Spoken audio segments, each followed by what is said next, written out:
Okay. You're muted, You're- Jackie. Okay, we good. There. I gotta rearrange all the cameras. Fuck.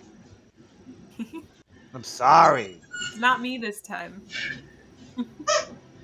I'm sorry. What can I do? I'm so sorry.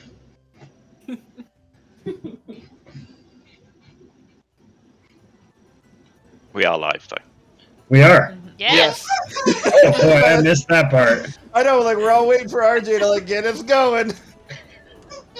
This is my frequent life struggle of just staring blankly into the void while people expect things from me.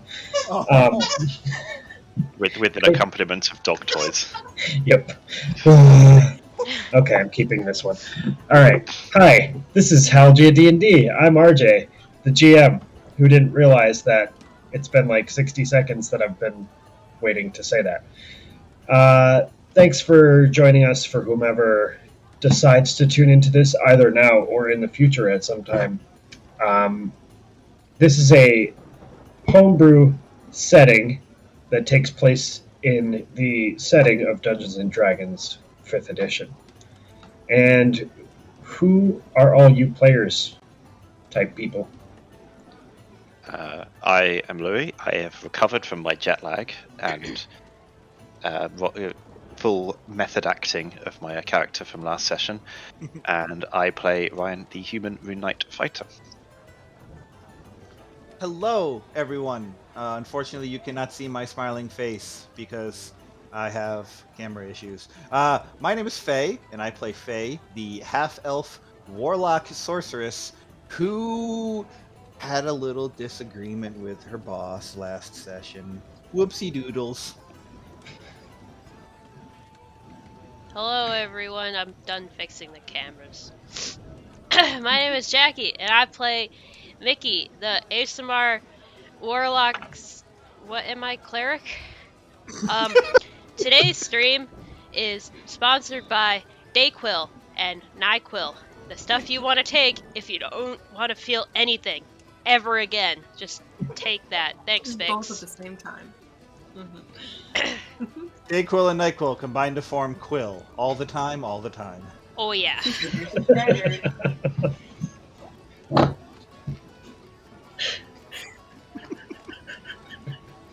That one broke him, apparently. And it's only 9 a.m. Why?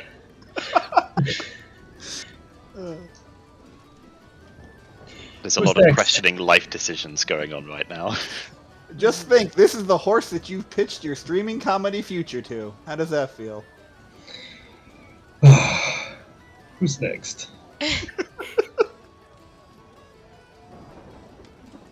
Oh, I think that's me. I'm Yeah, that's Kira. you. It's totally me. I was like, wait a minute, there's 6 people here. I'm not next. I'm Kira, allegedly, and I play Hush, the Tabaxi Arcane Trickster Rogue. We're here. Boy, are we a well-oiled machine. Yeah, we're wicked sharp right now. What is this, session 32 and we're still struggling? 25. But we'll get there. 25. We'll get there. And I am Micah. I play Quinn, the Eladrin Phantom Rogue. Excellent. So, again, thanks for joining us, anyone who decides to watch. If you feel like you want to get involved in this funny business, you can follow, and if you feel groovy, go ahead and subscribe. I use the word groovy. Please don't shut us down. Kira, do you have a recap for us? I do. All right. Scrolling up, and I have. After securing the flower and dispelling the illusions presented by the press assault, the red dragon Caugsterran asks us about the wings and the treasure that he had sent us off to go find. We plug in his wings and rub his gold on his scales, and he enlarges into a golden dragon. We are then bestowed with the mighty title of being Heroes of the Dragon Caugsterran, an honor of the highest regard. There are a collection of statues, and we gathered the names of what we assume to be the names of all the garden keepers scattered all over Halgia. As the night rolls in, we catch sight of a moon hanging overhead, much to our surprise since it's definitely not Celestium, and we don't think we were stuck in that garden for over a year. Um, Faye cracks open her book and is ambushed by a violent torrent of visions unlike any she had ever seen. It is suffocating and isolating as two voices tear into her ear. Quinn and Hush try to coax her out of her terrors and try to comfort her after the fact. She warns that whatever her god has in store for Faye, on her path to spread its name and its influence, we must never interfere. For she fears that if we do, retribution will surely follow. Faye dabbles with the enchantment book, and she accidentally circles Mickey and Risa with a zone of truth spell. And while inside, they clumsily stumble over their words and admit to feelings they weren't quite ready to spill. It was very embarrassing, but after the dust had settled, they took each other aside and eased into their emotions. Miki expresses her admiration for Risa through art, a humble sketch of a tiefling woman swaddled in a bed of chrysanthemums. Tenderly and patiently, they reveal an earnest fondness for each other, quelling the unspoken romantic tension as they lean on one another, fingers intertwined under the desert sky.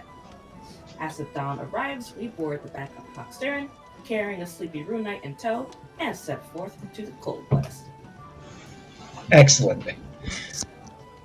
So, we'll start here with a lot of you dragging Ryan up on top of the neck, with Rista doing a lot of the heavy lifting. Literally. Since there's 5 of you doing this, even though you do have terrible strength scores for the most part, I'm going to just say you're able to carry Ryan up on top of the dragon. The dragon swiftly beats its wings, and you awake in a violent fury, Ryan, as you suddenly find yourself skyborn, and looking beneath you, you can see the glimmering yet somewhat muted and faded golden scales of what is a dragon beneath. I immediately slap myself. Make an attack. I'm just kidding. Happily. 4 points of damage. Okay. Anyone want to explain? My hands, are they tied? Or not bound? Yeah, what? We're being kidnapped. Yeah, we got abducted. We Mickey's don't just like hands up, like, whoa! Boy. Rista is like holding onto your waist since she's afraid that you're going to fall off if you don't keep your hands somewhere.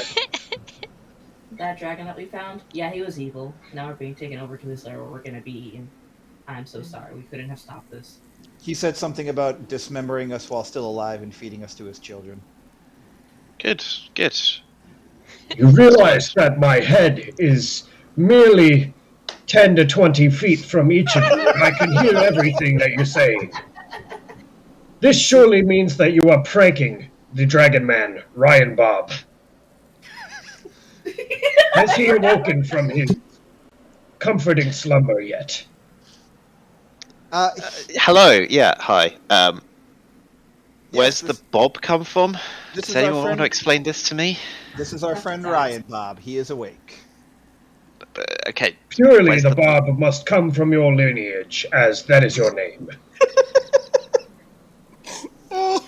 It's not any lineage that I know about. You've been asleep too long.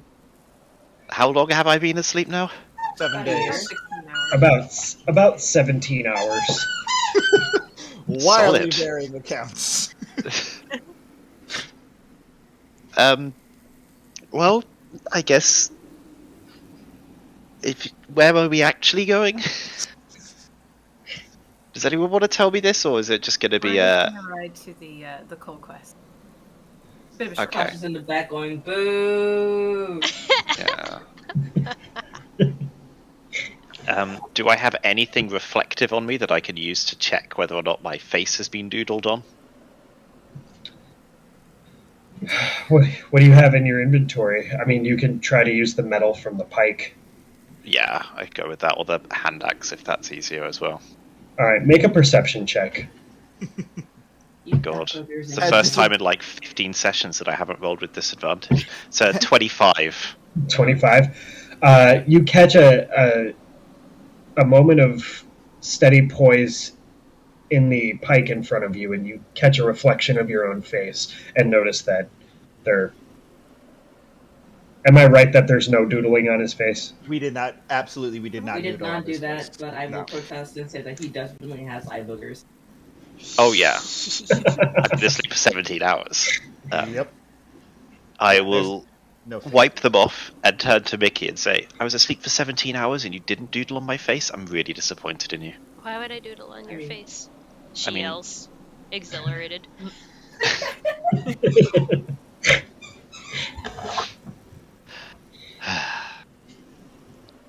That's just mean. That's exactly the sort of thing that you would do, though. Be fun. Yeah. She is definitely not, like, smirking as she looks at you. Using the cover of the wind and the movement, I'm going to point surreptitiously at the back of Ryan, Yeah. and on the back of his armor, the word Ryan Bob is going to appear like a jersey with 2 N's and 4 B's. Prestidigitation, baby. Is it Bubba Ababa? Ryan, Is blah, it bubble blah, blah. bubble or Yes, there's 4 B. Ba-ba-ba-ba-ba-ba. There's 4 B's. BRYANNBBOBB. Fuck it, that many B's. I wanted to roll an insight check because Mickey was smirking so much. Go And ahead. I rolled a dirty 20. So do I understand what might be going on here? Mickey, roll a charisma, persuasion, or deception. I was gonna say, so none of us know, they haven't been open about it. It's more up, right? Her eyes keep flicking down to your chest and back up to your face. Is it on my? What's on my chest? There's nothing on my chest. No, it says Ryan Bob on your chest. Is it not on the back? Faye wrote it in ink on your armor. It's permanent. No, it isn't. Because it's chainmail. I'll figure it out. I mean, yeah. It's definitely not permanent. The wind continues to rush as you feel yourselves moving at a speed akin to the fastest cab that you ever took in the city of Rylais. You're moving at 80 feet per 6 seconds, which not math guy will not calculate right now. You can see that there's below you, seemingly about probably 240 feet down the desert floor, you can see the vegetation, the cactus plants, the little jutting rocks sticking out have become small due to the height that you are very, very quickly gliding across the desert floor. You can see from this height out in the distance that there is a coast on the horizon. The dragon pitches for a moment and then continues as a strong wind pulls its wing leftward. It continues forth and then slows its pace for a moment. As it does, you hear it shout this enormous single word draconic billow that seems to push and blur the landscape around you for a moment and pushes forth like a shockwave out into the distance toward the water that you can now see. What does he say in Draconic? He says, "Come, children." Oh. We are getting fed to Interesting. his children. We are, yeah, there we go. It's nice knowing you all.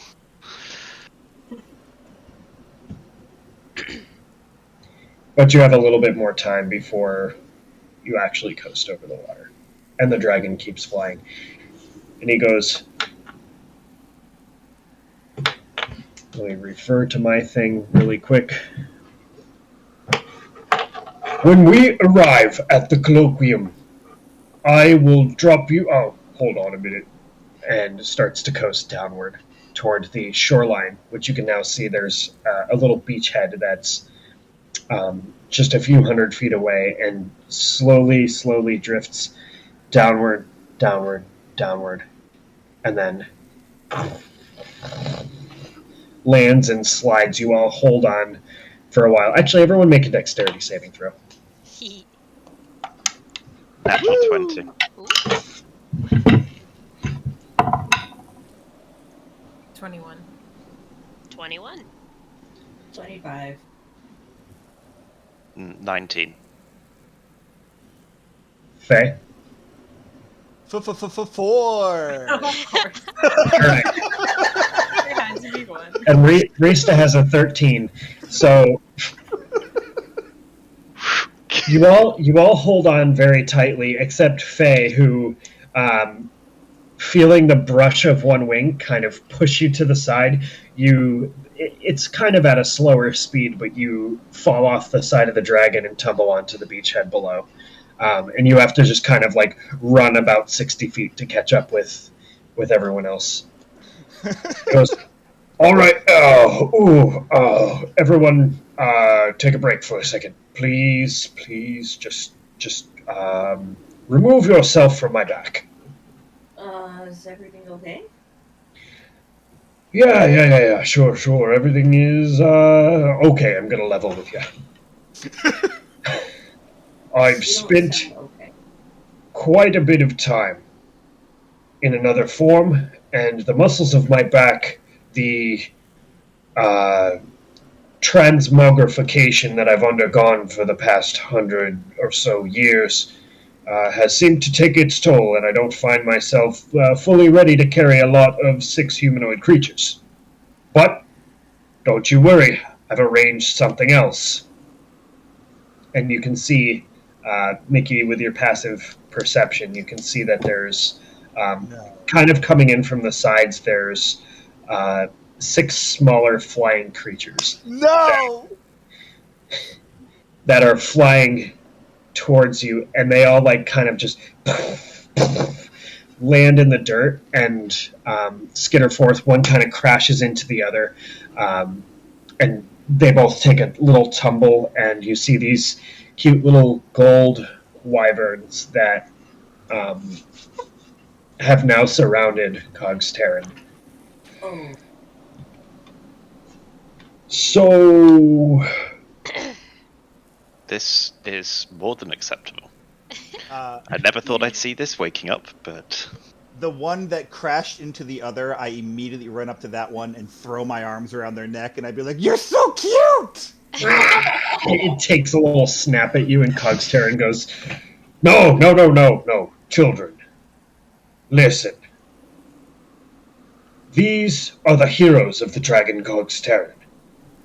They will give you names, they will be your riders, and you shall listen to them, but do not remove yourself from this continent. We are going to the colloquium. It is just across Brasshammer Bay. And they all kind of like little puppies like sit at attention and fold their wings backward. And Oh my you god! see one of them kind of like, wah. This is the greatest day of my life. This is amazing. I'm putting on How to Train Your Dragon music right now. As for you, heroes of Caugsterran, I am going to fly across maybe a bit swifter than you will. Meet me at the forest west of the dwarven village of Forvern. It's pretty much the first thing you're going to see. You're going to see a couple of big mountains, and then to the west of that, closest to you, there will be a small village. You'll see some dwarven architecture. To the west of that, there is a forest. I'm pretty gold, so you'll probably see me. What's this village called? Forvern. Forvern.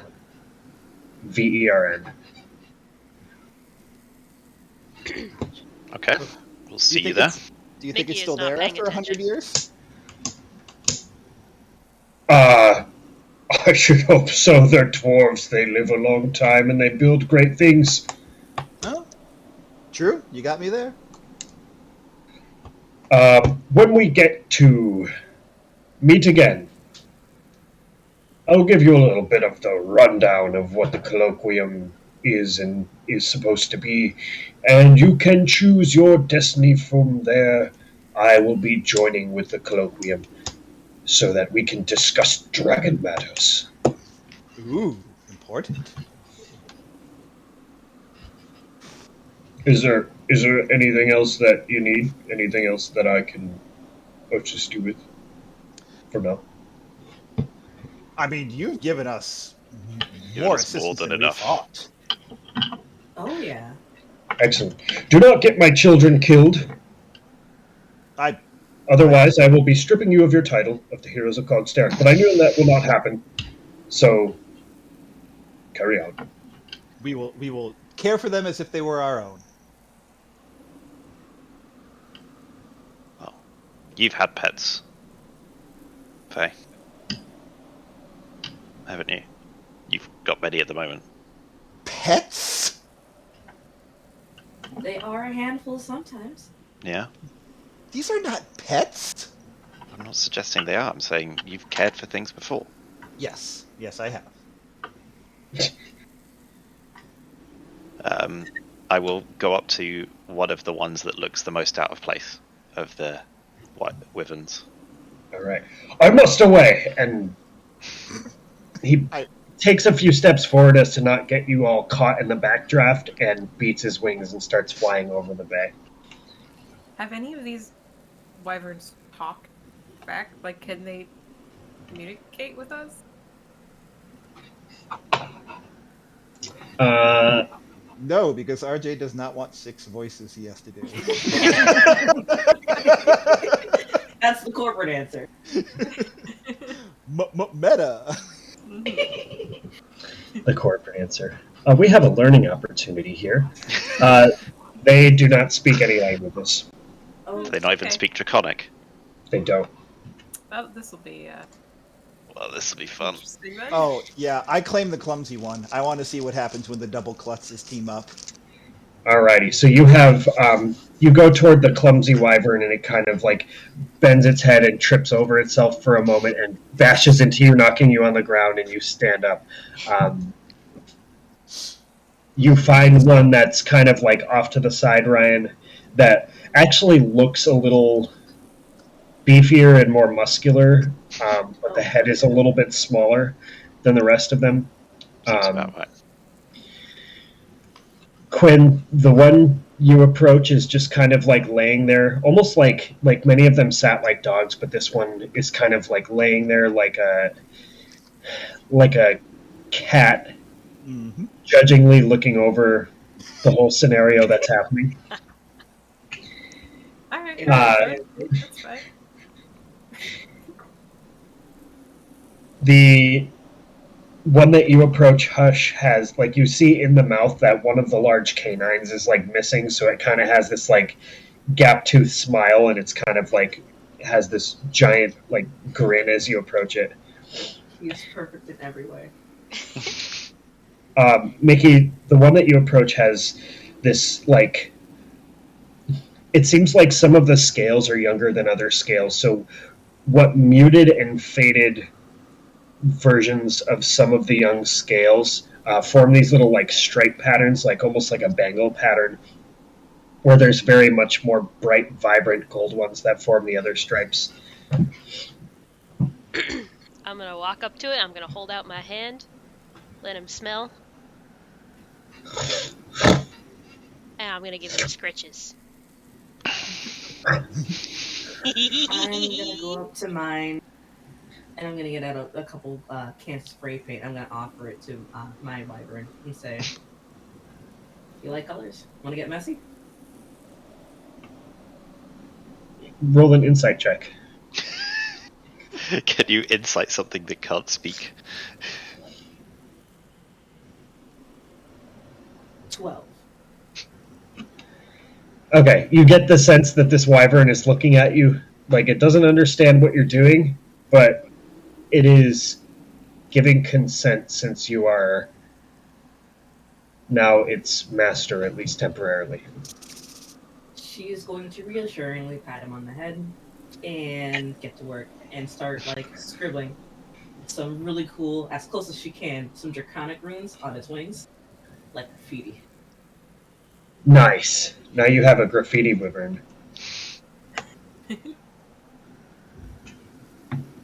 Yeah, I'm busy starting a wrestling match between my wyvern and Sally Slithers.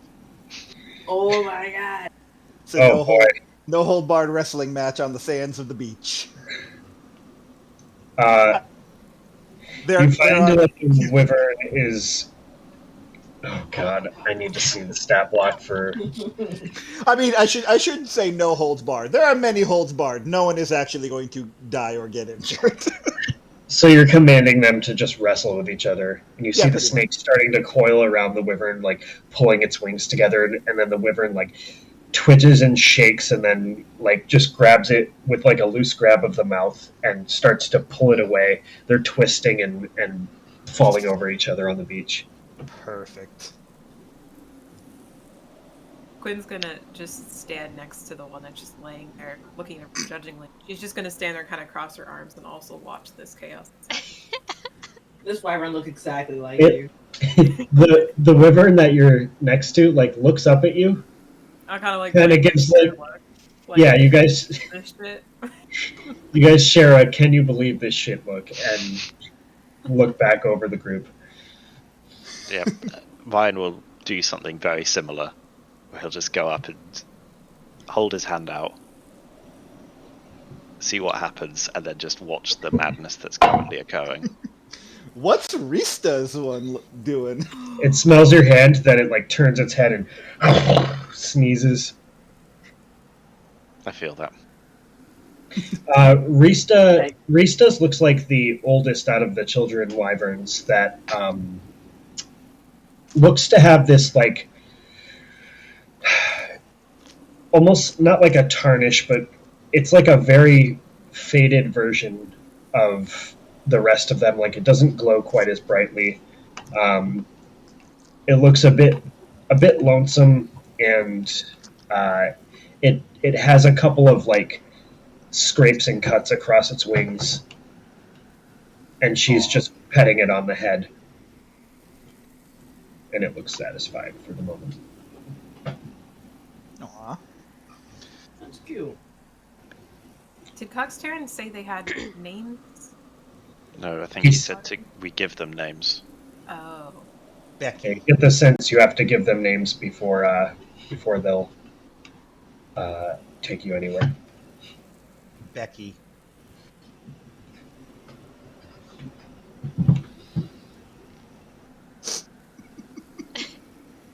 What? Becky is yours. Yeah. Surprised you Nice. didn't go for like a Tiffany.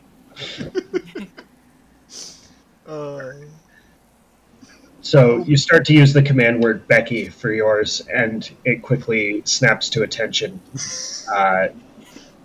awaiting you to mount its back and begin flight. All right, I put Sally back in the staff and hop myself up on Becky's back. Becky looks very confused as the snake goes back in the staff. Don't worry. You can play with her later.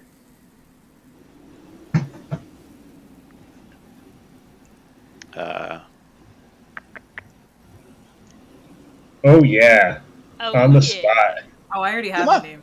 First, I don't have a name, so everyone else go Alright. first, please. First name that pops in your head. I'm gonna turn to the one next to me. So, how does Xanth sound? What is it? Xanth. Xanth. It looks at you approvingly. And then kind of like shifts around, still somewhat laying down, but presents its back for you to mount. I will carefully climb.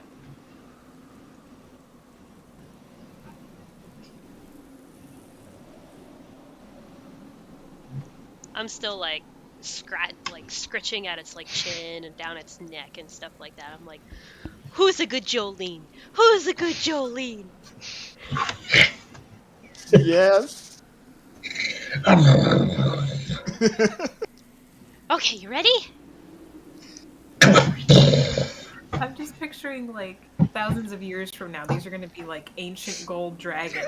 With Jolene and Becky. The fearsome ancient gold dragon. Becky. Roll a history or nature check. Quinn. All of us. Oh, me? Just, yeah. Oh no. Oh, that's good. Sure.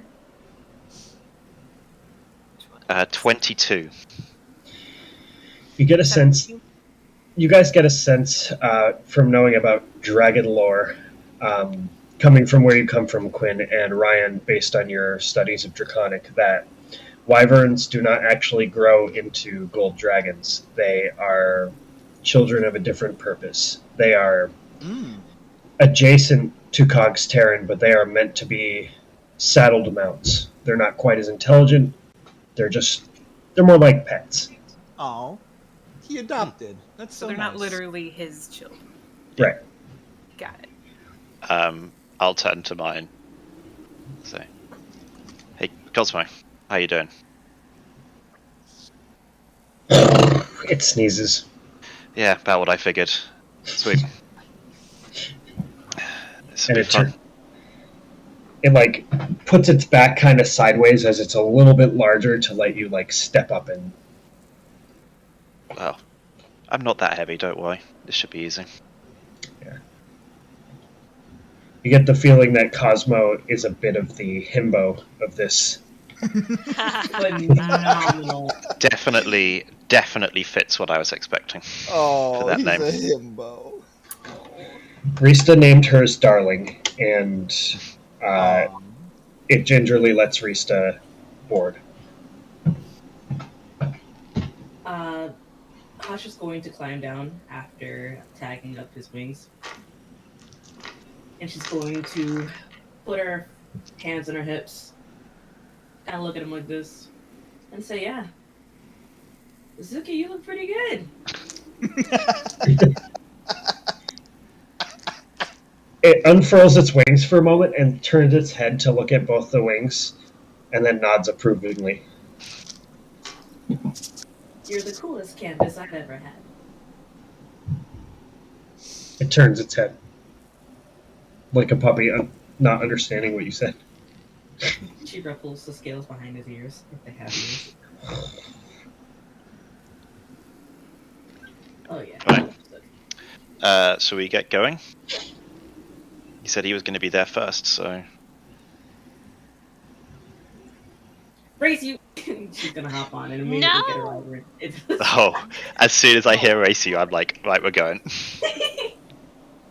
All right, so you all get aboard the saddle wyverns and begin to fly. You take off from the beach and start to fly over something that looks very, very foreign to Ryan and Mickey, especially, that there's an enormous, just the biggest source of water you've ever seen in your life. Well, that you can remember.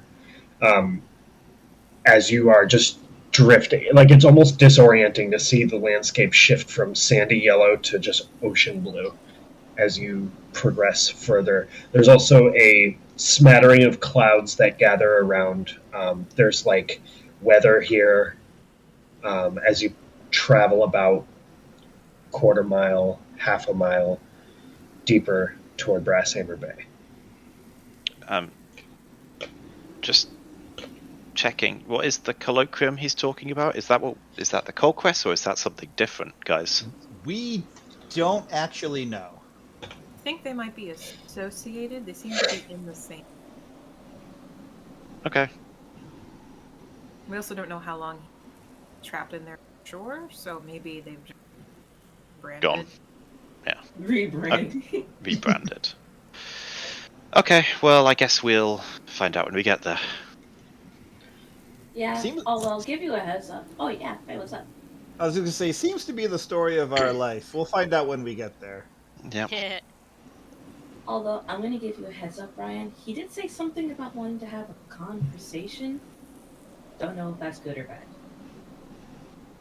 With you. What's- specifically. Oh, with me? Yeah. Oh yeah. Okay. Sure, this Better can get only that go fight well. ready. Can't wait for this. What do you think he might want to talk to you about? Not a clue. As usual with this, I have no idea. He mentions the rune on your pike and the rune on your arm. He said this dragon man has dragon runes or something like that. Oh, it's quite right, but I don't know where they came. Well, I know where they came from. I don't know what's signifying them. So, well, Yeah, it'll be a That was fun. it. It'll be a fun conversation, regardless. Oh, second time a dragon wants to talk to you one-on-one. Yeah. Well, Oh, third sure. time I've. No, this is different. At least the first one that talked to me one-on-one didn't blast sand in my face. No, Well, he this just one yelled gave at you you in the cool- middle of town. That's true. Yeah. So much This one gave better. us Cool Rider instead. Nothing better than a deep scolding from someone you don't know right in the center of the town. Yep. Yep. The best. Okay, well, I guess we'll see what happens when I get there.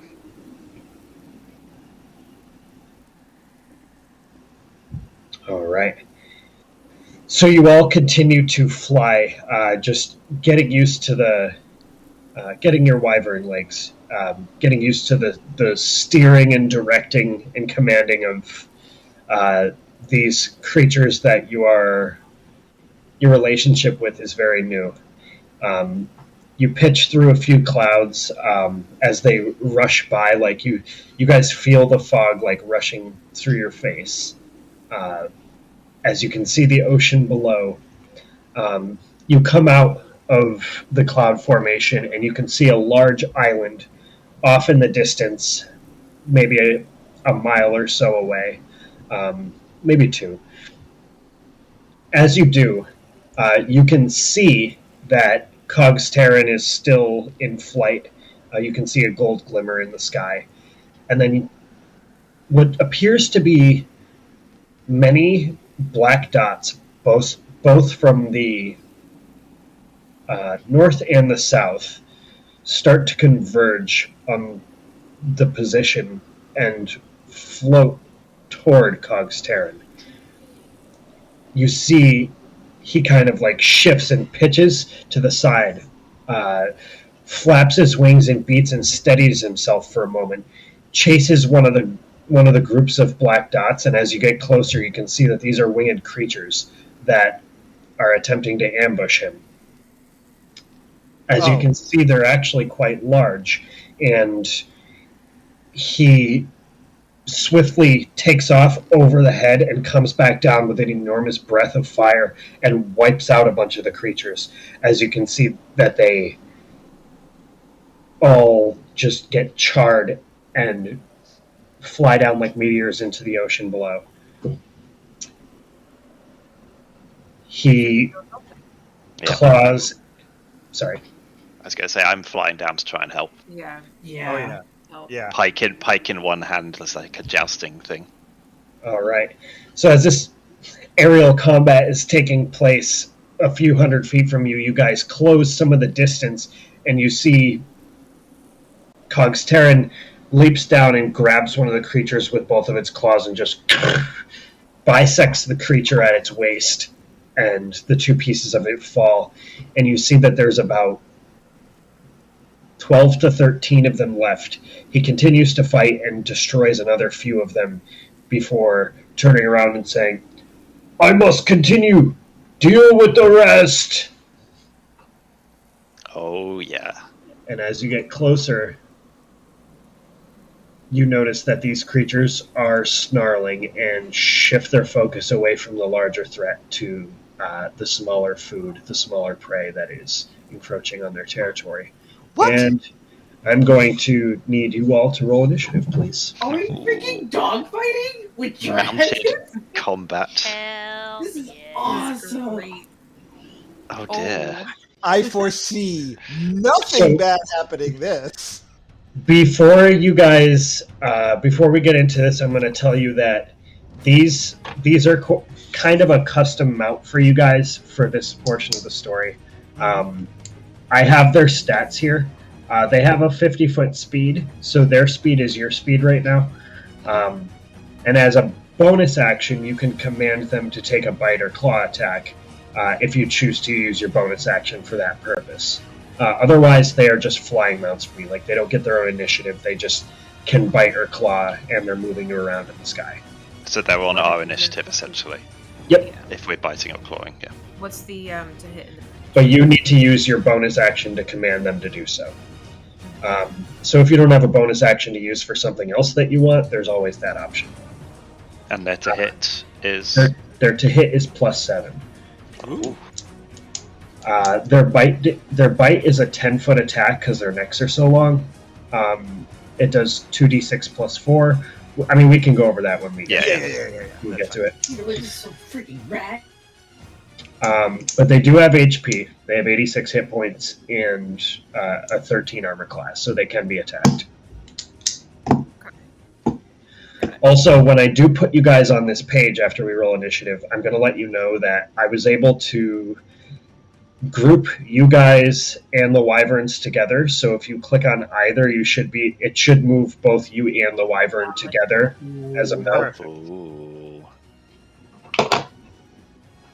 All right. So you see that as you get closer, these creatures seem to have this elongated, emaciated, many rows of teeth, like almost like a lion face with a bit of a lion mane, and these like strange black bat-like wings that unfurl, and a long looping tail and forelimbs. So go ahead. Let me just pull up counter.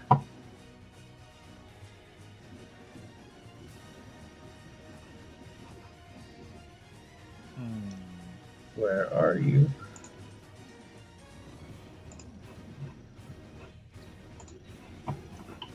All right. May I have your initiative scores, please? Quinn. natural 1 for a total of 5. Oh. Mickey? Natural 20 for a total of 22. Damn. Wow. Ryan? A natural 2 plus my 3 for a total of 4. So I still go behind. Wow. Quinn is still not last. Hush? Natural 10 for a total of 15. Not bad. Faye? 19. The Plus my warlock's 0 going for a fast. 19. Are we on the map, RJ, or have you not moved us across yet? I have not moved you yet, but I will in a moment. I gotta get Rista's character sheet up. She has new spells too.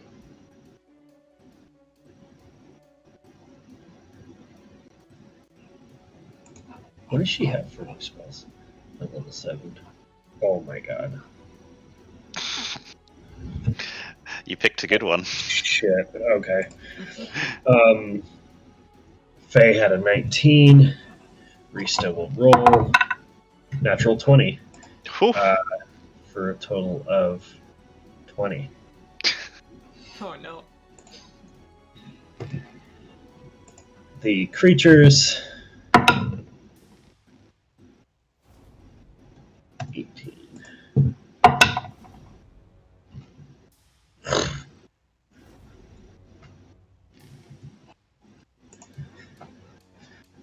Okay, are you ready? Oh, yeah. Are you? Oh, I am. I'm very excited for this. Oh boy. So you have 6 creatures to match your 6 Wyvern Riders. Mickey, you get the parental instinct that overtakes you as you don't want anything to happen to your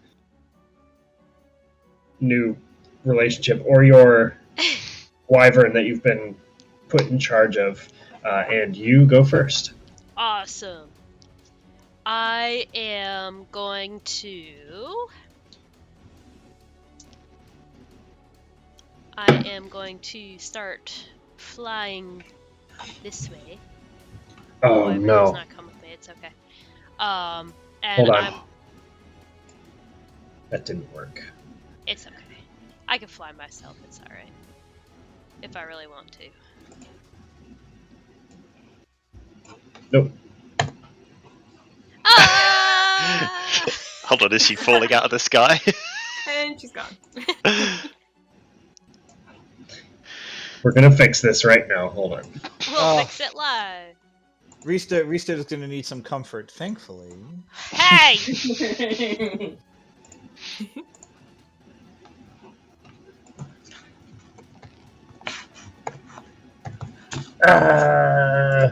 Give control to RJ and Jackie. Save. Group. All right. I'm just gonna say, I think you might. Oh no! Maybe only you can group. Feel like yourself. Yeah, maybe. Can you move the wyvern over there with you? No!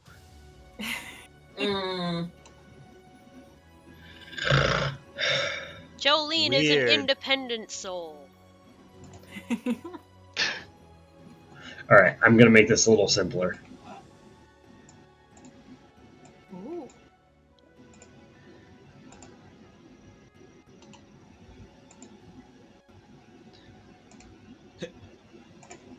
Just color the wyvern what our colors are.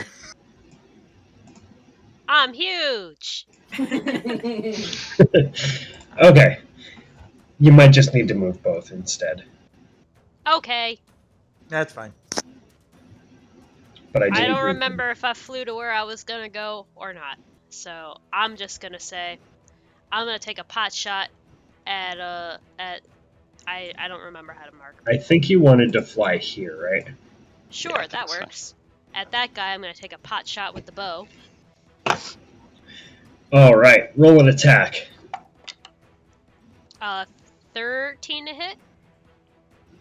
13 just barely misses That as, sucks. as the arrow streaks and just slides past it. Okay. And as a bonus action, I am going to pat Jolene on the neck, and I'm going to cast Sanctuary on her. Oh, sick. So what does that look like? As I touch her on the neck, like this silvery sort of energy like spans out over her, and it kind of makes like a blanket over her, and then it like fades and it just like sparkles over her scales. Yay.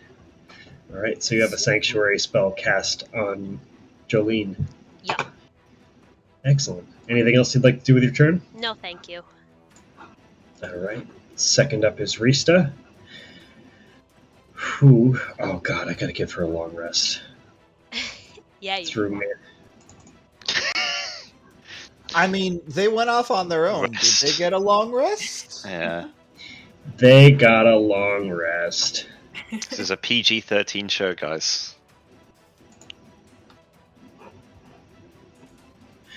People don't have sex in this place. Okay, so You really think I'm Reese- gonna bang on the first date? What the fuck, guys? right.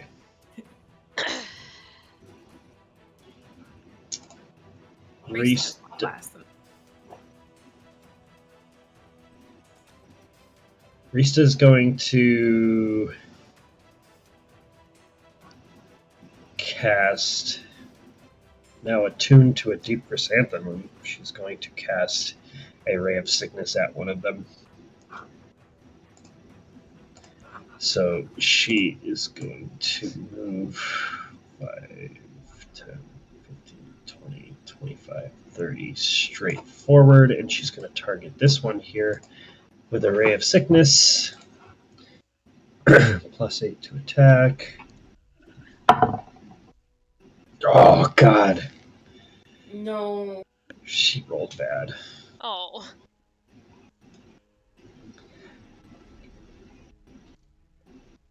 Okay. So that's her action as she. You see the ray get carried off by the wind, Aw. much to her dismay.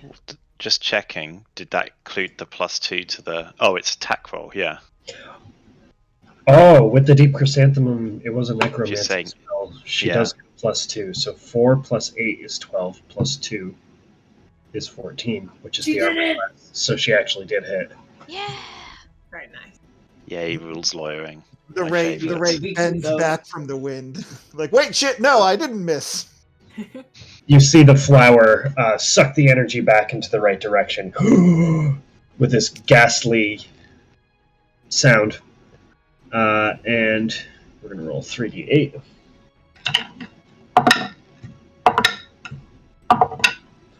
(13 plus 2). So she does 15 points of damage to that one. Boom. Nice. With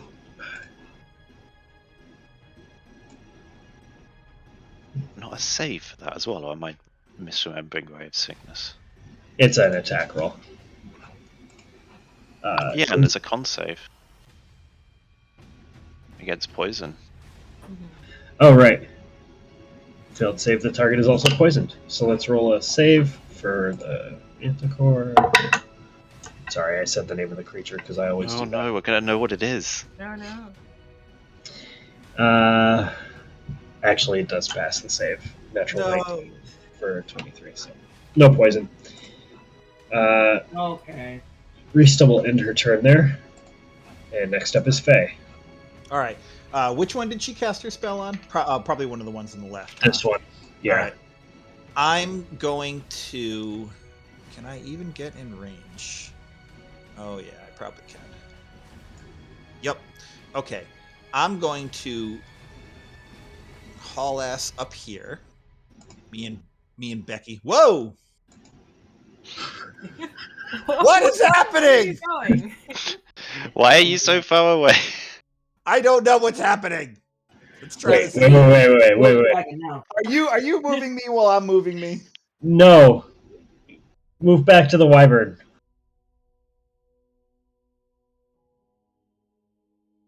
There we go. Okay, hold on one sec. Okay. All right, go for it now. Okay. So I'm going to move up to there. Okay. And I am going to hold my pearl, point at that manticore close to me, and my eyes are going to start to glow a little purple at the edges. And I'm just going to say, "You want to go home. This is not a fight you can win." And I'm going to cast command on him. So DC 15 wisdom saving throw, or else he goes home, because this is not a fight he can win. So command is a one-word command. So what's the one word? Oh no, sorry, suggestion, not command. Suggestion. Yes, So yes. charisma saving throw, you said? Wisdom saving throw, DC 15. That will be a 17. Ah, son of a gun. Sorry. That's all right. All right. Then that will be that, because I am not close enough for a bite. Okay. All right. Thus ends your go. Next up is group of these left. The left side group of these. What's their speed? 50. Okay. 5, 10, 15, 20, 25, 30, 45, 50. This one engages. This one engages. And this one 5, 10, 15, 20, 25, 30. They both engage with Rista and her wyvern Oh, delightful. as they try to team up to take one of you out. Alright, so Quinn, this one is. You know what? This one's going to get into a shared space and attack both. Oh, Oh, good. So the first one is going to make its attacks. Is it against me or against the wyvern? It's going to attack you with its bite and the wyvern with its 2 claw attacks. It's going to try to bite into you at the same time, grab underneath the wyvern, and try to take you down. All right. Bite attack against Quinn Natural 20. will be a 11. Nope, misses. Claw attack against the wyvern will be a 14. That hits. The wyvern takes 4 points of slashing damage. Oh, we need to keep a track of this. So just 86 and then start subtracting. Yeah. They don't have resistances or anything. And then the second claw attack misses. This one, actually, this one's going to hang back here. I've changed my mind. It got hurt a little bit.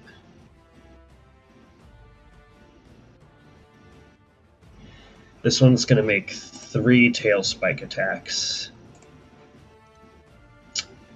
as it starts to hurl spikes from its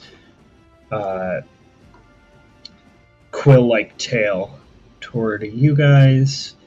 Gross. One against Mickey, one against Rista, and one against Quinn, against the humans.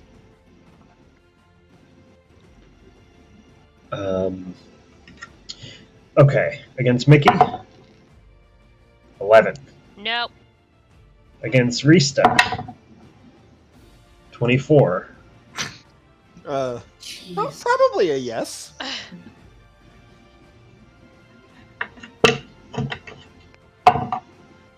And she takes 4 points of piercing damage as she gets struck in the chest with a tail spike. And against Quinn, 15. That is my AC. Alright. You take 5 points of piercing damage as you get hit kind of in the collarbone with a little quill spike. Ugh.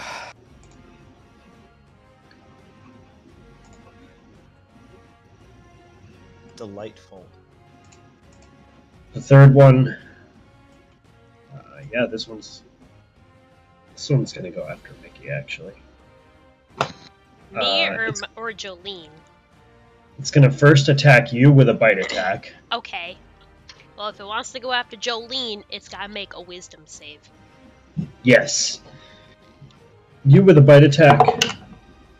It'll be 22. Yep. Alright, so it does bite down onto you for 7 points of piercing damage. Okay. And it starts to, like, grab you on the shoulder, and you feel yourself getting pushed back, and you're just hanging onto your saddle. The claw attack, first a wisdom saving throw. There'll be 10. Nope. It's gotta attack something else. Alright. It'll instead... I can't really reach you. Oh no, it loses the attack. Oh no. Oh shit, okay. There's another wisdom saving throw for its second claw attack. Yeah, it loses both attacks. Sanctuary, so good. It's a good spell. And that's going to end that group's turn. Hush, you're up. I have barking done. But okay, so Hush is going to see the chaos that's happening all the way over there, and she's going to dig through her bag, and she's going to pull out this octahedron contraption. It's made of metal. There's where it's rusted in some of the corners. But she's going to take that thing and stuff it with a carberry. And just throw it somewhere over here. Your dog does not approve of your attack. No, I'm not. It's probably a freaking squirrel 8 miles away. Is this... What spell is this? Not the year's mischief. Oh my god, I don't know what that does, so. Good. So yeah, it's the 20-foot cube gonna reach both this guy and this guy? Yeah. Cool. She's gonna throw it there. It's going to hover. So basically, how this works, I'm going to roll d4. It's gonna have an effect. I'm gonna go ahead and roll that d4.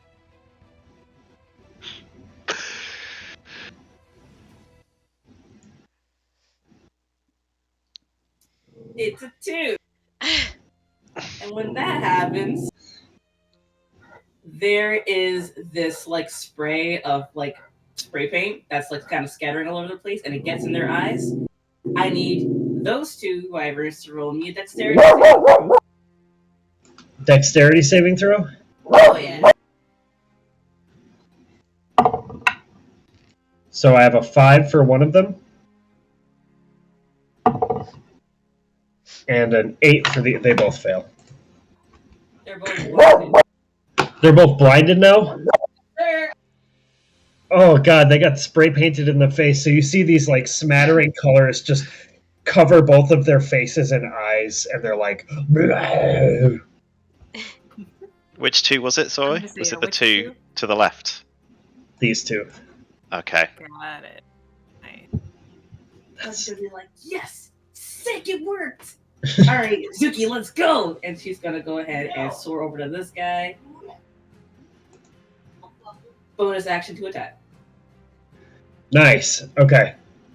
Go ahead and do you want to take the bite attack? Is 10 feet, a 10-foot reach, which if you're right in range, it's 2d6 plus 4 if you hit. Or the claw attack is a 5-foot reach, but it's 2d8 plus 4. Oh my god, yeah, the 2d8s, please. Yep. All right. So go ahead and And roll a d20, add 7. And advantage. Advantage, yeah. Does the dragon get sneak attack? No. I guess you can take. So That I actually is- have a question about that. Does it count as an ally within range for if Hush was to attack and get a sneak attack? Does the dragon count as the ally within range? Only if I attack, I think. Well, I know, but I mean, Uh, future rounds or for Quinn, I was kind of wondering that. Like, would that count, or it's okay if it doesn't? I would understand if it doesn't. Curious about that. I think that in this aerial combat scenario, they're kind of more just a part of you right now. Got it. So Yeah. roll a d20 with advantage plus 7. So I rolled an 18. Yeah, okay, you hit. Roll 2d8. This is the coolest thing on the planet. I rolled like doo-doo! Oh my 3 god. damage! So it's plus 4 though, so you actually do 7 damage. Whoa! We'll take As that. the wyvern strikes out with its spray paint clad claw and strikes under the belly of the other creature.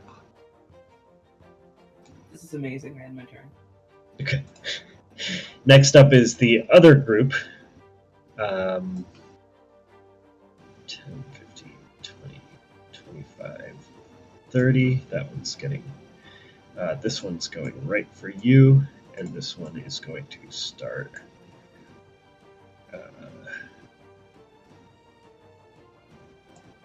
it's going to get in range of you. And you can take your opportunity attack if you want, Ryan. Nope. I will not. Okay. All right. So I wonder what would happen if Ryan got big on the back of this one. I mean, I think I'm going to start plummeting. we're all going to rinse and repeat the same technique for this round.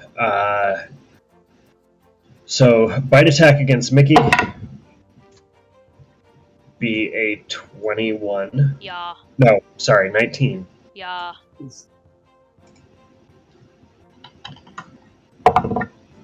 So you take 9 points of piercing damage. Okay. And then claw attacks against the... Here's a wisdom saving throw. 15? That is the DC. Alright, so it's going to roll a claw attack against your wyvern. That'll be a 13 to hit. That's the AC, isn't it? So your wyvern takes 4 points of damage. Okay. And it starts with 86? Yes? 86, yeah. Okay. And then the second saving throw was an 11. Nope. So it loses that attack. Ryan, the bite attack against you will be 22. The shield flares, but it still hits. Okay. So the bite attack does 10 points of damage. Yeah, I'll just leave it. That was actually a max roll. 10 points of damage. Almost a max roll. Mhm. The claw attacks are going... you seem like a big threat. It's going to take one... I can't reach you. Claw attacks against your wyvern. They're both going to hit. Nope. So 4 points plus 9 points. So 9 total? 13 points of damage. Okay. This creature just grabs underneath your wyvern and starts to try to steer you and pull you down toward the ocean. And then the third one is going against Faye. Here's an attack Here we go. against you. It hits. It was 11 AC. It probably hits. I rolled cocked, but there's definitely a chance that it won't. Oh, it's true. It's true. Nah, it hits. Yeah. It's got to re-roll that one. As my finger points that it goes, nope, and I can't use Runic Shield as a reaction to force it to re-roll the d20. Ooh. Shit, okay. Nat 20. And that is an 11 to hit. Yep. Nice. Almost. Almost. I mean, it has to roll a 5 or lower to miss. But Yeah, pretty Worth much. the shot. Yeah. So that'll be 8 points of damage as it bites down onto you and it's grabbing onto your shoulder, trying to whip you around. These are both going against your wyvern. They're both going to hit. I picked the clumsy one. So the wyvern takes a total of 9 points of damage. No. This time it's grabs and it's trying to actually scrape up the wyvern to get to you, but its claws are digging into its back. It's trying to separate you from your mount. That's their turn. Quinn, you're up. Sweet. All right, so the one right in front of me is one of the ones that got sprayed face, right? Yeah. Yep. Okay. So I'm gonna direct Xanthi to swoop underneath it a little bit, and as she's going under, I want to try to carve into it with the rapier from underneath. Otherwise, I don't know how I would reach it on the back of this wyvern. So I'm going underneath. That's acceptable. Oh, I fucked this up. I'm basically I'm gonna end up right on the other side of it. So, Oh, okay. You're swooping underneath it like this? Yeah, I'm just going underneath to get a good angle to hit it at. Coming up. All right.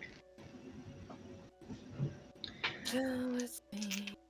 Elven accuracy. Yo! Wow, I rolled a 17, an 18, and a 19. Oh, man. Nice. So 26 to hit, probably hit. Oh, God, yeah. Snake time. And I'm gonna re-roll Piercer. The same number.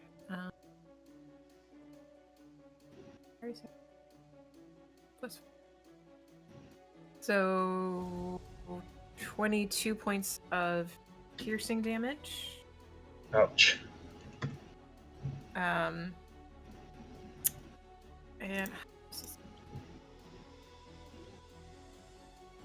I'm gonna point over to the other one up above that one, and do Wails from the Grave on that one, so they take 7 points of necrotic damage. Nice. All right. Both of those creatures are looking like they've taken some damage. They're beat up. Well, they're gonna take some more, hopefully, because I'm gonna direct Xanthi to take a claw attack against this one. That's right. All right. Ooh, that was an 18. So yeah, 25 to hit. Nice. 2d8 plus 4. Those are both 8s. Nice. Yeah. Way. Wow. God. All right. So 20 points of, I'm assuming, piercing damage. Yes. That is All right. spectacular, Quinn. That one can't take much more. It's yeah, they're a bit hardy.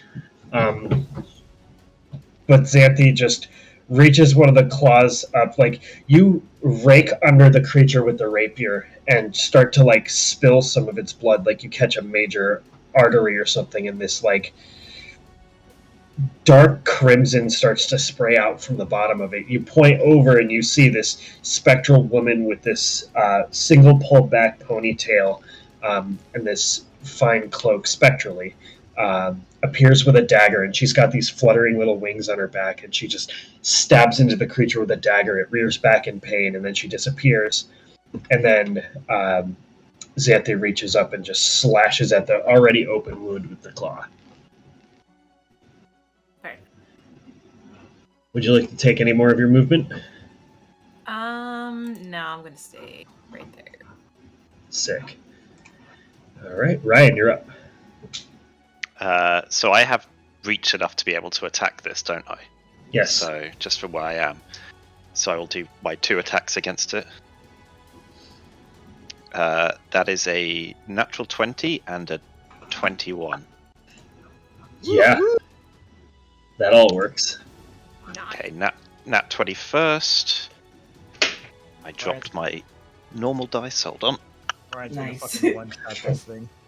Oh, It's that's not possible, good. but I'm not sure. I can't re-roll that one, so I'll leave it.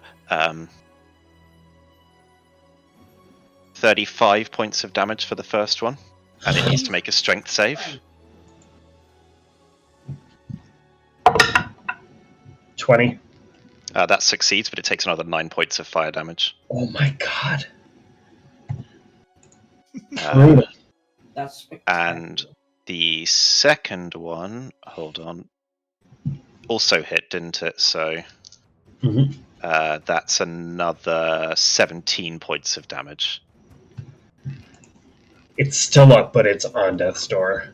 Okay, well, I was going to do something else, but my bonus action is for my wyvern to attack it with a claw. Okay. And that's a 15. That hits. 2d8 And plus. that was 13 points of damage. Alright. Describe to me how you absolutely decimate this one. Oh my god. You delete it. I don't even know, to be honest. Just twice, once through each eye with both of the pikes, and then the claw just takes the head off. All right. So you take the pike and you have this like the smell is just odorsome and acrid as you drive it in through one of the eyes and you hear "Arr!" And then you pull it out. You see the cauterized wound and you stab the other one out and the creature's flailing about, and then your big beefy wyvern just smacks the head. It's almost like a slap. Just slaps It's the a head off. cat slap. Yeah. I will move, and I will move. Hold on. Okay. Oh, go. and I'll move to here to help Faye. Excellent. And that ends your turn. Yes. Top of the round. Mickey, you're up.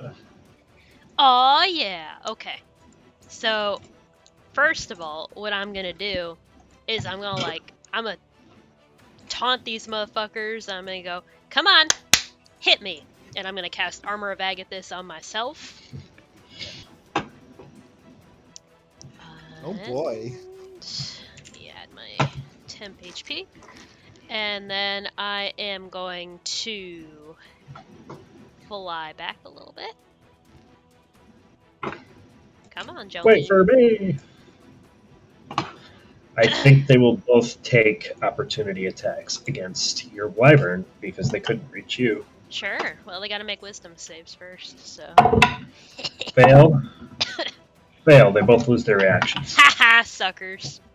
And as a bonus action, I am going to utilize my Channel Divinity, Harness Divine Ooh. Power, to gain a first level spell slot back. Nice. So you see this ray of brilliant golden light just come down from almost like a coincidence, like a gap from the clouds, and this golden sunlight just appears within you, and you're surrounded by a golden aura that sucks into your form. Okay, and I'm just gonna like I said, I'm just gonna yell and make a lot of noise and taunt these guys to come after me. All right, make an intimidation check. Oh boy, I'm really good at those. Oh, that's actually not bad. 19. Good. Okay. That's my turn.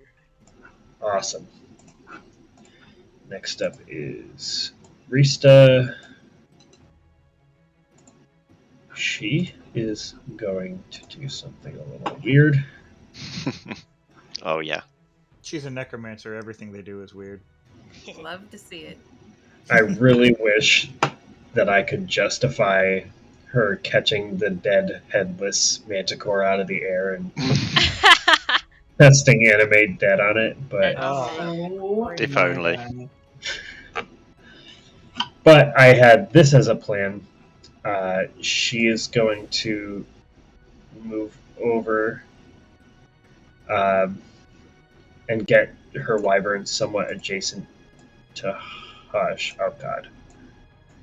This whole grouping and ungrouping thing. is Hey, getting they reached the sea stuff. She gets in a space right underneath you. She's like, there's just a whole group of mess of shit happening down here. Right underneath you, This one that has like. she goes, reach and touch my hand. Oh boy. Here you go, cool cat. She gives you a high five, and you immediately, I'm gonna say you and your wyvern go invisible completely. Oh. And Okay. this is a form of invisibility that can't be broken by you taking a hit or casting a spell. The only thing that can break it is if Rista's concentration gets broken. She casts greater No invisibility on you. Way? Oh, damn. Oh That's no. fire. And then she goes, okay, I'm leaving now. Oh, first she's going to instruct Darling to take a claw attack against the wyvern, or the other creature that she was right next to. And it's a natural one. Oh no. No. Oh. Rip. So she dives, like, loses control of it for a moment, and it dives about 20 feet downward, almost toward the ocean. You guys gasp as you feel like Rista's careening into the ocean, but then she pulls it back up. That ends her turn. And Faye, you're up. Okay. All right. So I'm gonna look at that goddamn one in front of me and be like, "You hurt Becky!" And I'm gonna point at him, and some little sibilant whispers are gonna start popping up in his ears, and he is going to have to make a wisdom saving throw against Dissonant Whispers, a spell which has yet to be cast successfully. I love that spell though. All right. Is a 10 going to succeed? No, a 10 does not succeed.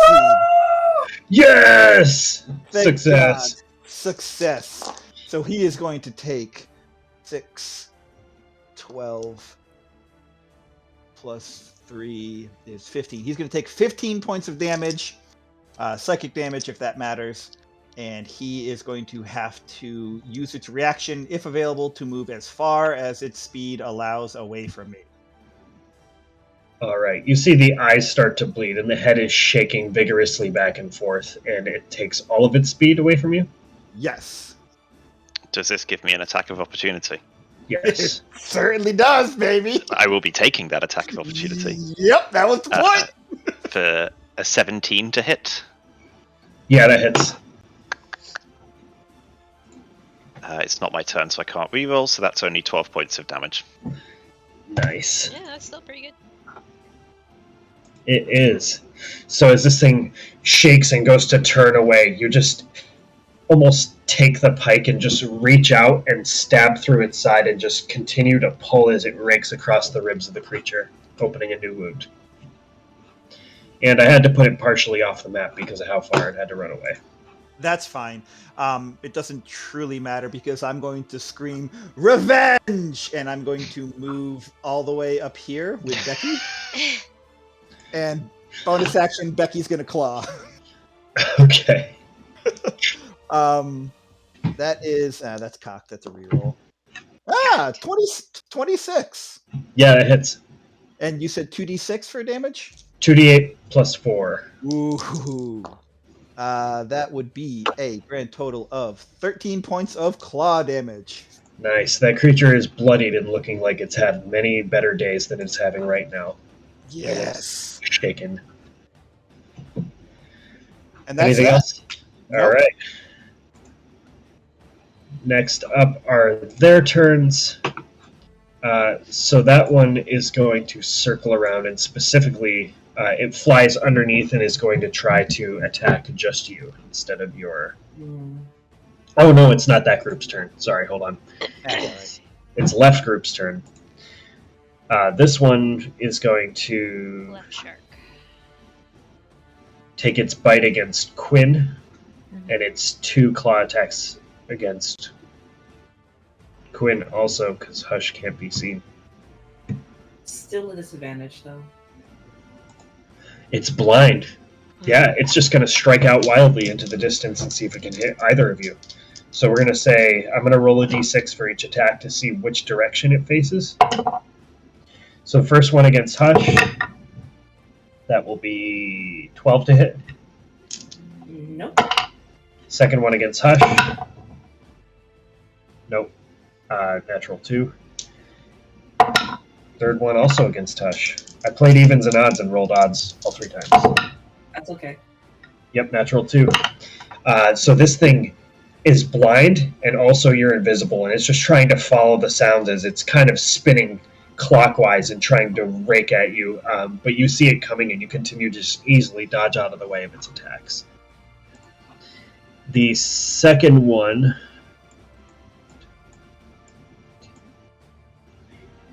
is going... I mean, it can't really see where it's going. It's just going to throw some tail spikes. 1 to 2. No, we're going to do a d8. 1 to 2 is Quinn, 3 to 4 is Hush, 5 to 6 is Rista, 7 to 8 is Mickey. So first one against Quinn at disadvantage. The spell is messed up. Mm-hmm. This one is against Hush. And you did that to you. Oh no, wait, this was Hush's crazy blind spell. Got it. Mm-hmm. Yep. Oh my god, yeah.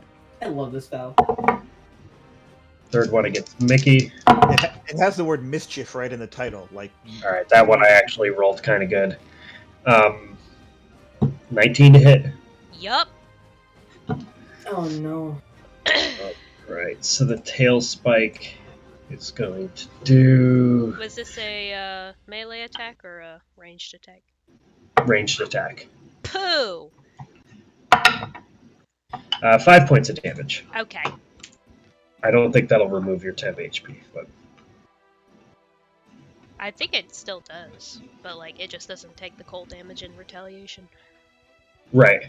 But once all that temp HP is completely gone, then Armor of Agathis breaks. Yeah. So as long as you have any remaining, though, the damage triggers from Armor of Agathis. Yup. So it just launches 3 spikes wildly, but Mickey, you're unable to get out of the way. And a spike impales you right in the bicep. Ow! Hush, you're up. You are completely and utterly invisible, and it cannot be broken by anything you do. It's the coolest kind of invisibility. Alright, before I do anything else, that octahedron is going to move 10 feet. And I'm going to move it a little bit closer to the dragon that's, I think, underneath Quinn. Yep. Hopefully it doesn't, like, reach Quinn. That's kind of the goal. Is that possible? It was Castier, and I can only move it 10 feet. So Quinn is under the thing, so you can move it above. Like, you can move it at an angle above the creature, and then it'll do that. Alright, cool. Rolling again.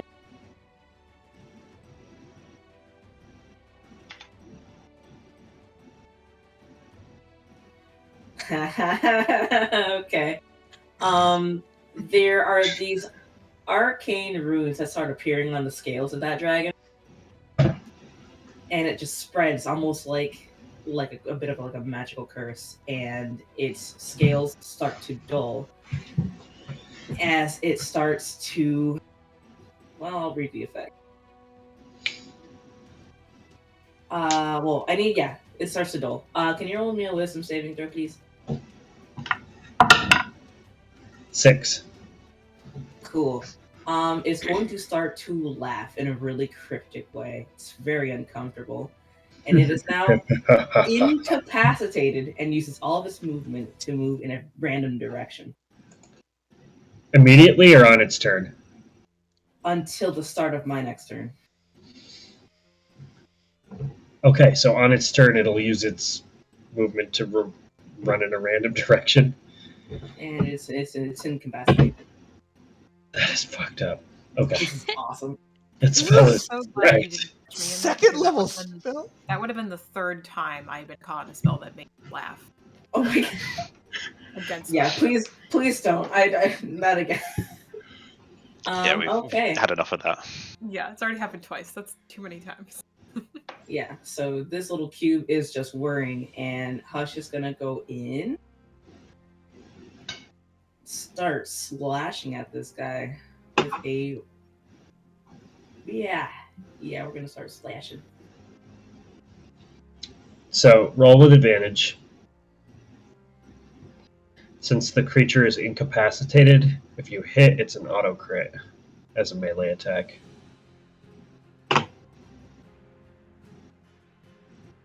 Yes. I'm pretty sure that's the rule. I think that's just paralyzed. That Yeah. Incapacitated just means they can't take action. Let me get my source real quick. Yes, please.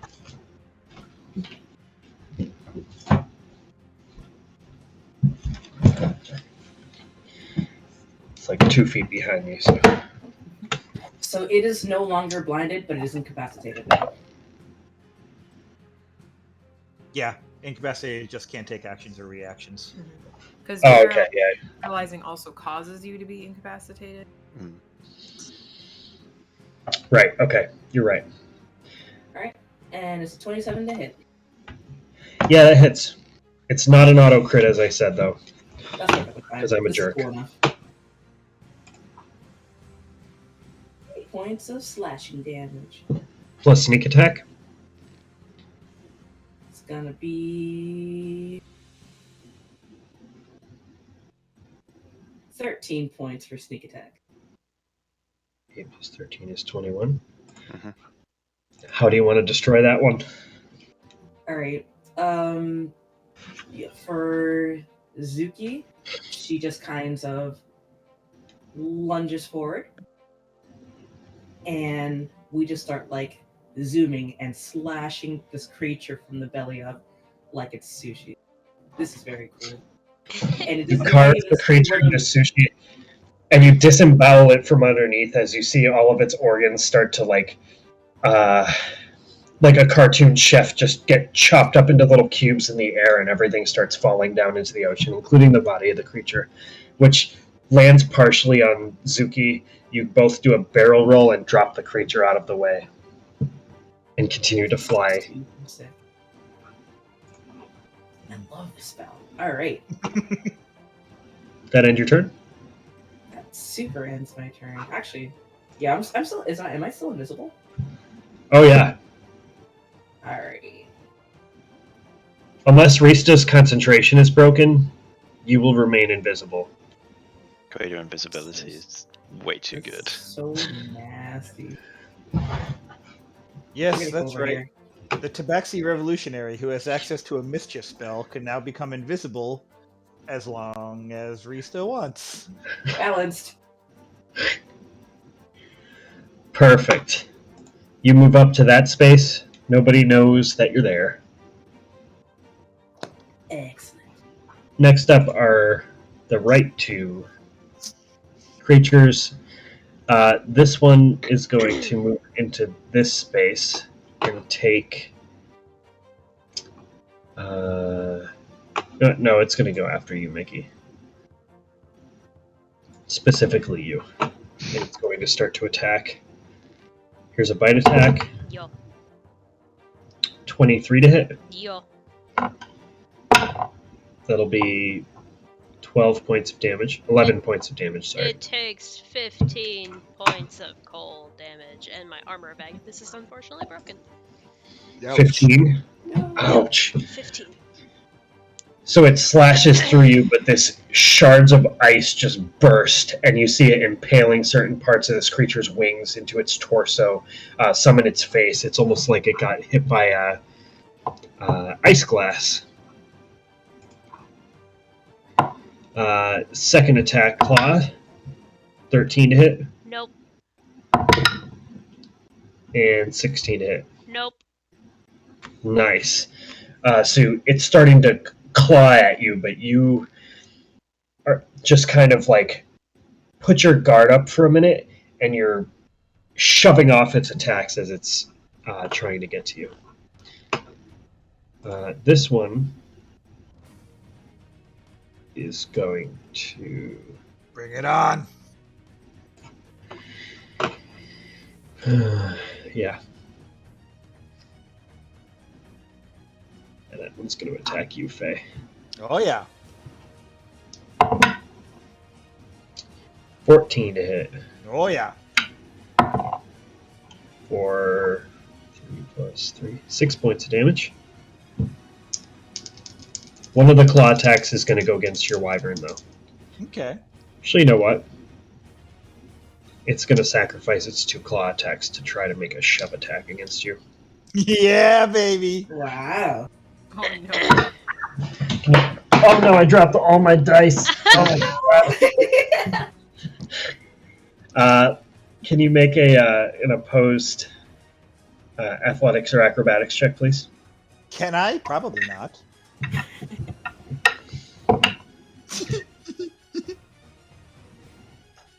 That was a very mischievous laugh, Faye. Yeah, I didn't like that. Yeah, that was a very appropriately rolled 7 for my athletics. Roll again, because I also rolled a 7. I rolled really terrible for that creature. Perfect.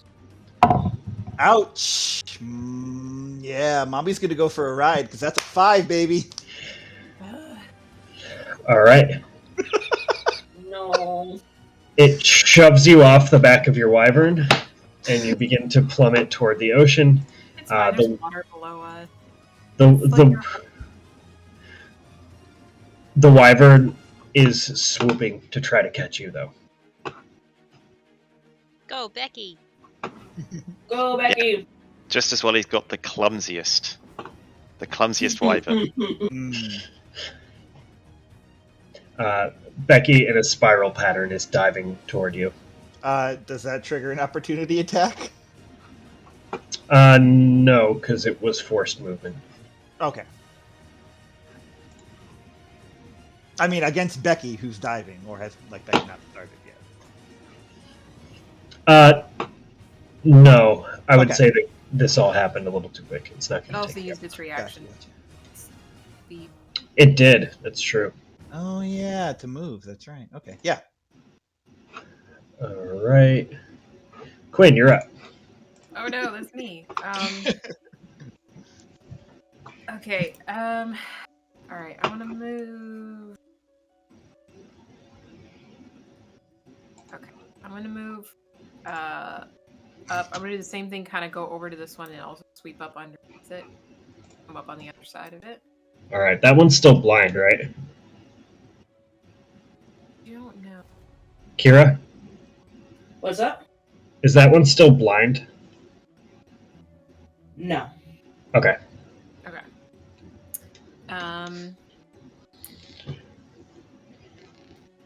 All right, I'm gonna direct Xanthi to make a claw attack against that one.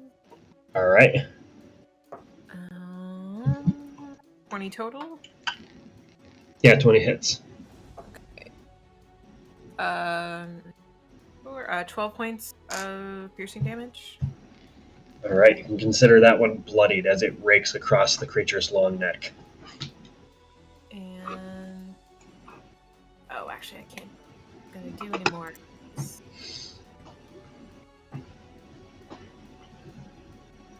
All right. I'm going to. Is the one over by Mickey considered like in range with her as like an ally? With the air combat, it's kind of strange. Like, would I get sneak attack against that one? Yeah, that one or the one against Hush. Okay. Well, I didn't know if Or the the one one. against Hush was invisible, so I don't know if it counts. I mean, yeah, you don't really know that Hush is there, so yeah, the one against Mickey you can definitely attack. Okay. Then I will use my bow. Oh. Ooh. You never use that. That's awesome. Let's see if I can hit though. Maybe not. Does a 16 hit? Yes, it does. Okay. You draw your pretty elven bow. You draw the string back. Not 8.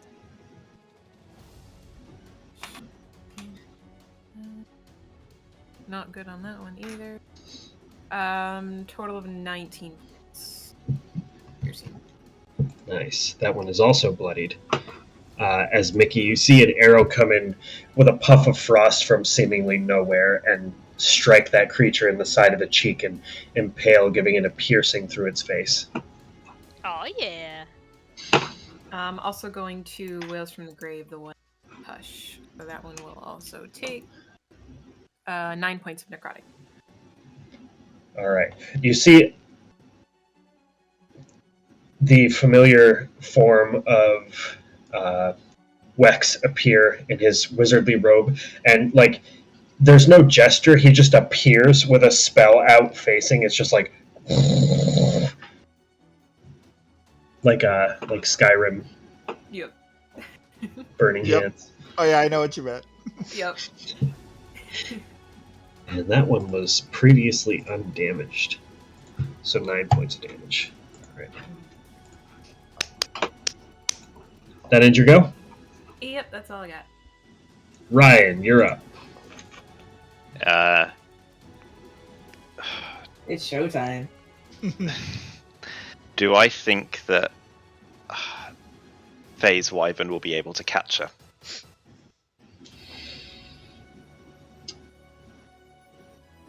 Make a perception check. 14? It seems like Faye's Wyvern won't catch up to her before she hits the ocean, but if Faye put a little bit of assistance into it as she's descending, she might be able to I got a plan. regroup with the Wyvern. I got a plan. I've seen Faye Misty Step. I think she'll be fine. I got a plan. In that case, I see the one going after Mickey, so I'm gonna go for that one. All right. And run up to that and start attacking again. The Wyvern's So, wait for me. oh, that's a nat 20 and a nat 1, so I get one attack. What the heck? It's lucky Oh rolls. my god. And I'm re-rolling with Piercer. That's a little better. That was the one next to Mickey. So that's 29 points of damage. I gotta figure out which one that is. Sorry, I got a little lost. Okay, got it. 29 points of damage. Mm-hmm. And Cosmo's going to make a bite attack. Bite attack against him. No, Okay. claw, because he's within 5 feet, so claw attack. That's not going to hit because that's a 12. 12 does not hit. The creature remains with barely any life to hang on to. It looks like it's ready to retreat. But as you rush up and you kind of like Nick Cosmo's ear with your first strike as you come through with the pike, then you steady yourself and he leans his head down a little bit and just kind of like the momentum of the contorting body of the wyvern propels you forward and you shove the pike deep into the creature. You catch a major artery and you can see just the blood spewing out from it and some of it cauterizing from the fire damage. Excellent. And that's my turn. Excellent. Top I of the love round. I love how your wyvern was described as having the smallest head, and yet you still managed to fucking nick it. Good job. Yep. That's what that ones do. Yep. It's no damage, it's just flavor. Yeah. Mickey, you're up. Okay, so first thing that I'm going to do is tell Jolene to claw at the one that Ryan just attacked. All right. Do it. Natural fucking one. Meow. It's okay, baby, you tried. Unfortunately, that drops the sanctuary spell.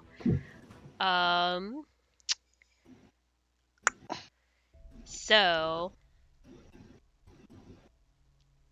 I think the others have got that under control. So I'm gonna try and like angle myself a little bit better over here and take a shot with the bow against this one. Please ping it. Please ping it. Please ping. You know, the one near Faye. The one near Faye. All right. Distance shot. Distance Throwing shot. the arrow into the wind. Go ahead and fire your bow. I think that's gonna hit. 21. Sure. Nice. And I'm gonna throw a smite in there. Oh, there it is. There it Oh is. boy. Yeah. Let's go. Smite it up. So It's like 5 million d8 damage. something like that. Good. First for the piercing. Oh my god. The piercing damage is 4 piercing damage. And for the smite, 12, 16, 21 points of force damage, and it's knocked prone, which it's flying, so I assume it kind of knocks it out the sky a little bit. Yeah. You know what? Roll one more d6 for me. Okay. 4. Okay. So since it can't really be knocked prone while it's in the sky, I gave you an extra little d6 damage from just the flight speed impact from your bowstring. And that 4 points will actually do it. So how do you want to finish the creature off? That's amazing. I want to, like, as I, like, kind of pat Jolene on the neck, be like, you did good, baby, you did good. I'm gonna, like swoop down and then up, and as I fly up, I'm gonna loose the arrow, and it's gonna fly right through the creature's eyeball. All right. Takes an arcing shot, and And as the float. creature... With forceful energy. Nice, and it glows with force energy. As it flies through the air, it takes this like undercurve, and as the creature goes to dive, as its plan was to try to like shove Faye off and then dive down and grab Faye as its prey, you see that the wind beneath, almost a divine wind, picks up the arrow and shoves it right through the creature's eye. The impact sends it falling backwards. It backflips a couple of times and continues to tumble and flip through the air as it descends into the ocean. Hell Does that yeah. end your go? I'm just gonna use the rest of my movement to, like, be over here.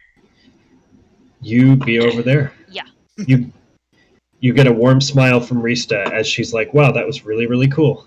I'll wink at her. But it's She- really stupid looking. You're bleeding from parts of you. An One- aerial rendezvous. One smooch and Mickey's all like, "Ha ha, hello, my petite." Yeah. All right, next. Okay. Rista is up next. Trying to give her inspiration, guys. No, that's next campaign. Rista is going to... Oh my god, it's not concentration. Okay. Greater What is it? invisibility? No. Or wait. No, is it isn't. Yeah, Yeah. it is. Great invisibility is concentration, but Yeah, but something else isn't. yeah. Oh boy. Oh god. Damn it. Didn't you guys kill one over here recently? Oh. Yep. When Very was the last recently. one that you killed, Ryan? It was right by me to begin with. Alright, Rista's gonna move up between these two. Mm. And look at the one that has begun to fall through the air and goes, just come back for just a moment. I'm going to need your help. And she reanimates the card. Are you kidding me? Yes. She casts Animate Dead. Hell yeah. I'm so glad we're friends. And then this one, I guess, hold on. Sorry, give me 1 second. It's a little difficult to manage. Whatever, this is fun.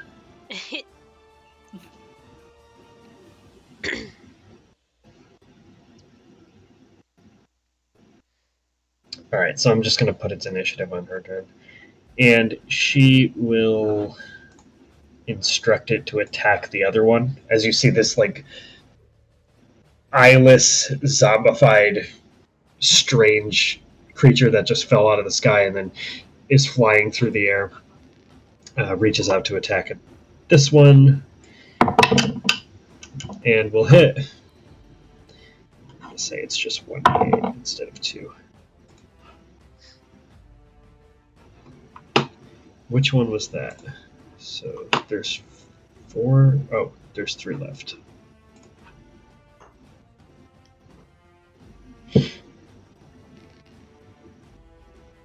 Is that the one with that was almost dead? Yeah.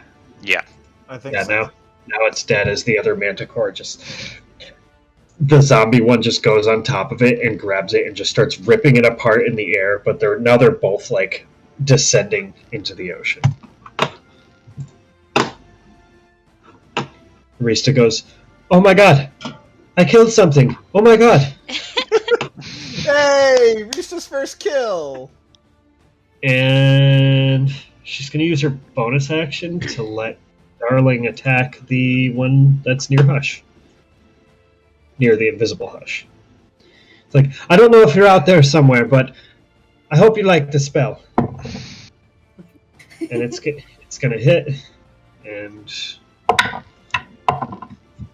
13 plus 4 is 19 points of damage. No, 17. 13 plus 4 is 17.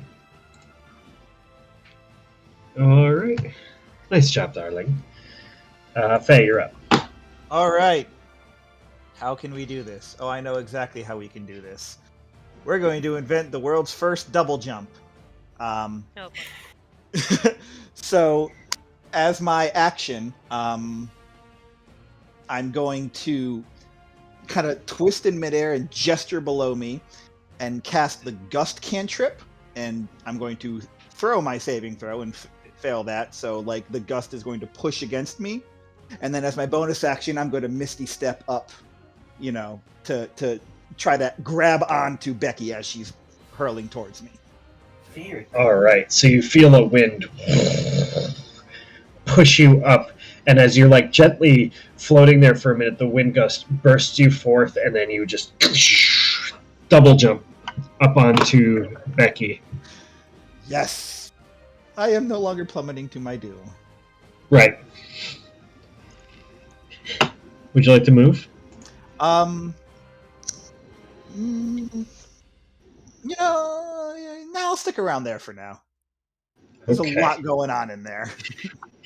Becky looks super happy to have you back aboard. She twists her big long neck back and just licks your face. I give her a smooch right on her snout.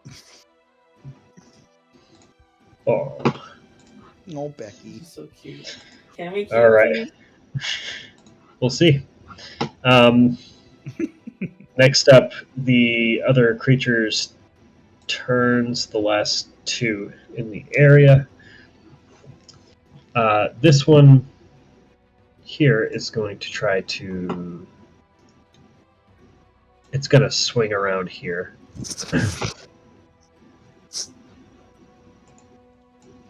And this one's still going to engage with Quinn. So they figured out who the riders are, and they're leaving your wyverns alone for now, and they're just going after you. But this one's going to attack Rista. Clever girl.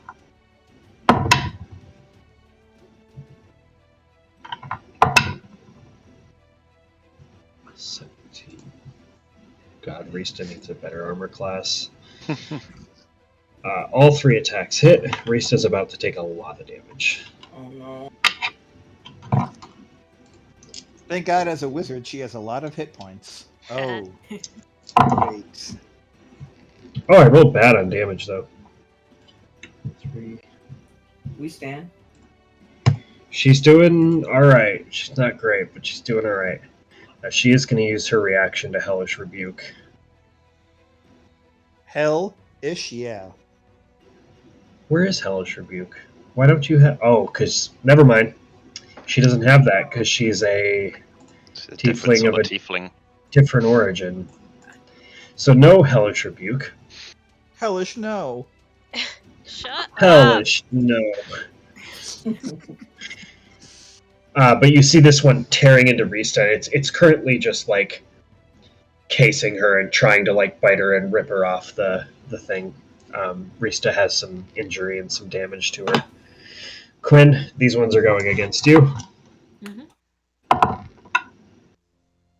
21. Yep. That'll be 13 points of damage. Gonna Oof. reduce that by half. Very much. Uncanny dodge. Yep. Natural 20. Nope, 14. No, that doesn't hit. Alright. You uncanny dodge out of the way of the bite attack as just the bottom row of teeth get you across the shoulder. And as you kind of spin 360 on the wyvern, like in this breakdancing pattern, the second claw attack, the claw attack misses you, and then it reaches through with another claw and will definitely hit for 7 more points of damage as it catches you on the way by, but you're still steering your wyvern. That ends, and they're going to start to try to get away. 30. So wait, hold on, never mind. I was just going to say, Does I don't my think I've used... wyvern get attack of opportunity? Sure, it'll count as your reaction. Well, I'm okay, using- well, I've used my reaction. That's why. Yeah, they're essentially a part of you, so they use your reaction if you want to use it for them. Oh. I'm having an attack of opportunity on that one, though. Okay. 21. Yeah, it hits. And 13 points of damage. Boom. That one is also bloodied. Things are not looking good for them as they're trying to flee now.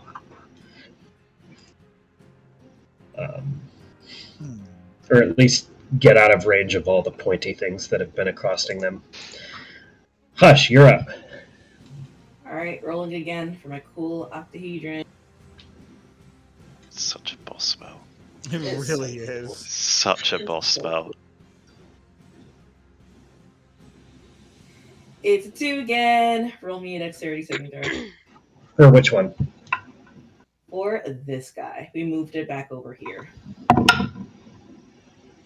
That would be a 20. Whoa, that didn't work. That's okay. Sorry, natural 18 is the rule. No, that's so rad. I'm happy with the spell just in general. So like, this is awesome. Okay, we're going to dig in our bag again, and we're gonna take out this really botched-looking crossbow. There's no bolts in it. It's just like paintball pellets. And then she's gonna yell in Thieves can, take paint, sucker, and then she's gonna go ahead and roll an attack. What? Wait, so you have a crossbow in your inventory and you decided it was a paintball gun? Yep, I love that so much. Please roll an attack. 13 hit. Yes. Oh, wait. 13 does not hit. Ooh, I think that ends my turn now. Oh, you don't want to move? Hold on, don't you have advantage because you're invisible? That's true. I did You do. not know that. Cool, let's do that again. Way better, 22. Thanks, Reels Lawyer. That does hit, and because you have advantage, that would be sneak attack.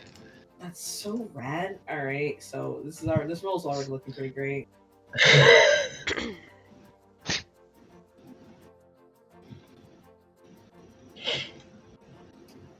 Total of 21 points of piercing damage. Nice. That one is looking real bad. And she's just like spraying at this creature like it's a Gatling gun. Love it. And I'm gonna move over here and end my turn. Okay. That will bring us to Quinn. Oh, me already. Yeah, there are fewer enemies now. Turns Yeah, go faster. I was like, in my head, I'm like, oh, they go and then I go. Two groups.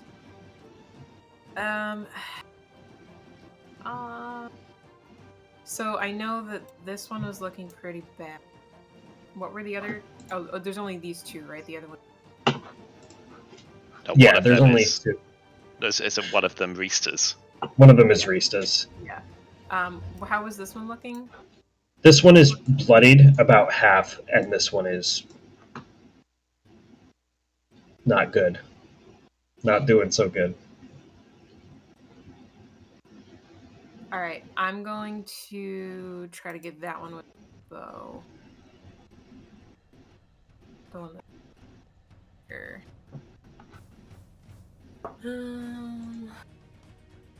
18 to hit. Yeah, it hits. Damage because it's not sneak attack. 8 points of piercing damage. That won't quite do it. Okay. Alright, then I will have Xanthi swoop in here and try to finish him off. Alright, roll the attack. Yeah, this is 22 to hit, I think. 22. Yeah. Alright, so describe your kill. Oh. There's no way that she can actually fail at this. Alright, I'm gonna have her just go for the neck. Just like swoop in and like clamp her jaws around the neck. And then just like shake it. Like a dog with a toy. The disturbing vision of Quinn's very judgmental saddle wyvern grabbing around the neck of this creature and just shaking it like a dog toy until it goes limp and just drops it out of the sky. Yep. Awesome. And then I'm going to use rest of my movement to go right where this guy. Try to block that one. Escaping. Awesome. That ends that. Yep. Ryan, you're up again. I think I'm in range. It's 50 feet fly, isn't it? So. Yep. Yep. Gonna roll right up to the final one and give it another stab. yeah. Oh, one's a nat 1 again. The other one is a 28. 28 will hit. So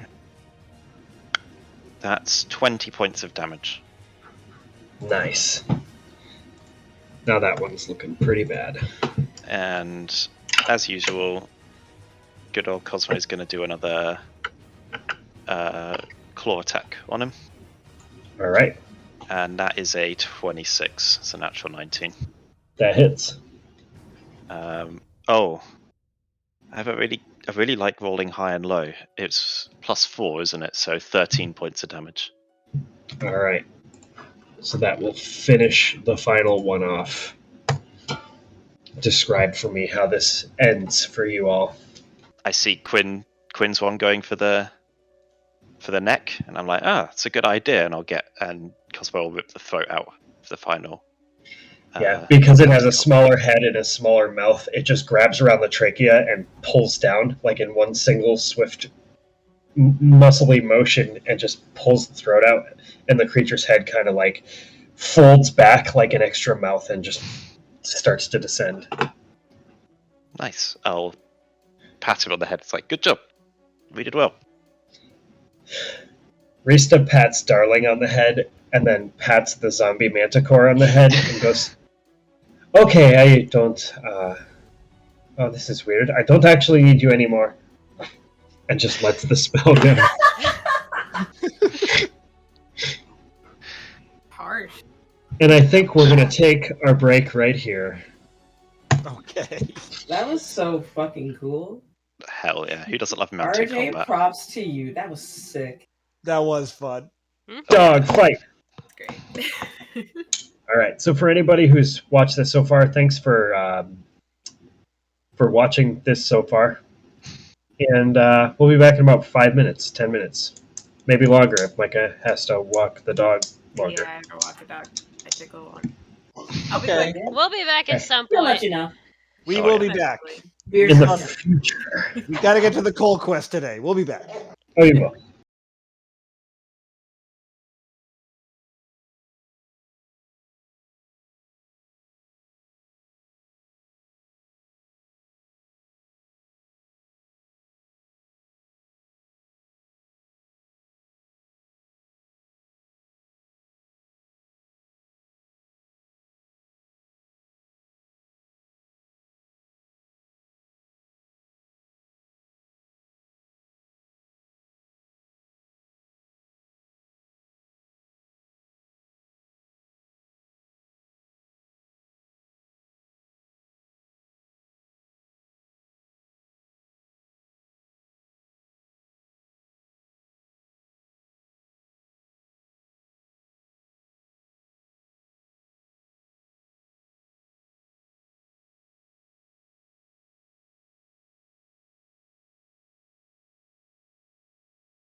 Hello, stream. Oh, Hello. Hello. We've decided to return to finish this episode. Thanks again for anybody that chose to watch this. Follow, and if you have the means and wish to do so, go ahead and subscribe for Dragon Nonsense. So, and really cute emojis. Yeah, By the amazing Queen Clary. Woohoo! my ears are blocked. Oh no! Sinuses. all right. So, as you fell the final flying creature that was accosting you, trying to take some of you as prey, you handled them rather swiftly, and you continue forth, riding the path of your newly acquired saddle wyverns, and you continue to fly forth toward the large island that you see off in the distance a couple of miles away. Anything you guys want to do or talk about in the meantime? Remember, the wind is rushing by and whipping, I was gonna say we're gonna be like shouting across. and you probably have to shout to each other. I'm just Are you gonna. guys okay? I'll just I'm gonna- I'll hold up the thumbs up, and I'll just keep stroking the old Cosmo. Restart! Oh my God! You're still. We still can't see you. Hold on. She releases her concentration, and you just appear somewhere in the random space. Whoa. I'm covered in paint. I grab my cool little octahedron, and I'm like, that was the coolest thing ever. More of that, please. I cast Thaumaturgy, and I'm just like, I almost fell to my death again! Yeah, we noticed. Good thing that you did it. I look a little scared, but you had it under control. Yeah, definitely. Mickey and Jolene are just kind of like flying up ahead, like showing off essentially. Doing All right, like roll performance check. barrel rolls and shit. Do a barrel roll. I'm just having flashbacks to How to Randy, impress so, your like, dragon riding fly. girlfriend. Yeah. Dirty 20. Yeah, you've grown quite close to your new wyvern friend. Both open to each other's shenanigans. You start to tumble and barrel roll through the sky. She even stops her wings at one point and starts to descend, then flips as you hold on and continues forward.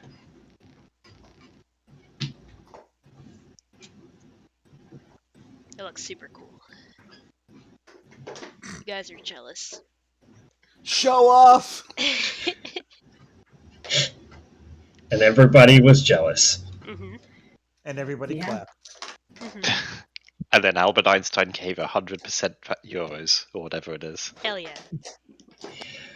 All right, so you get about to the shoreline of this island, and as you can see, there's a large, essentially from north to south, there's a large series of mountains that divides the island basically in half.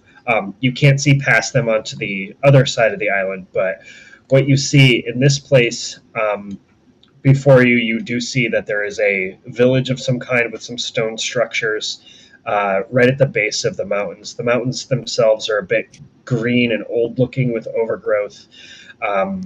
There is a smattering of trees that kind of winds their way up in the craggy areas where trees can grow.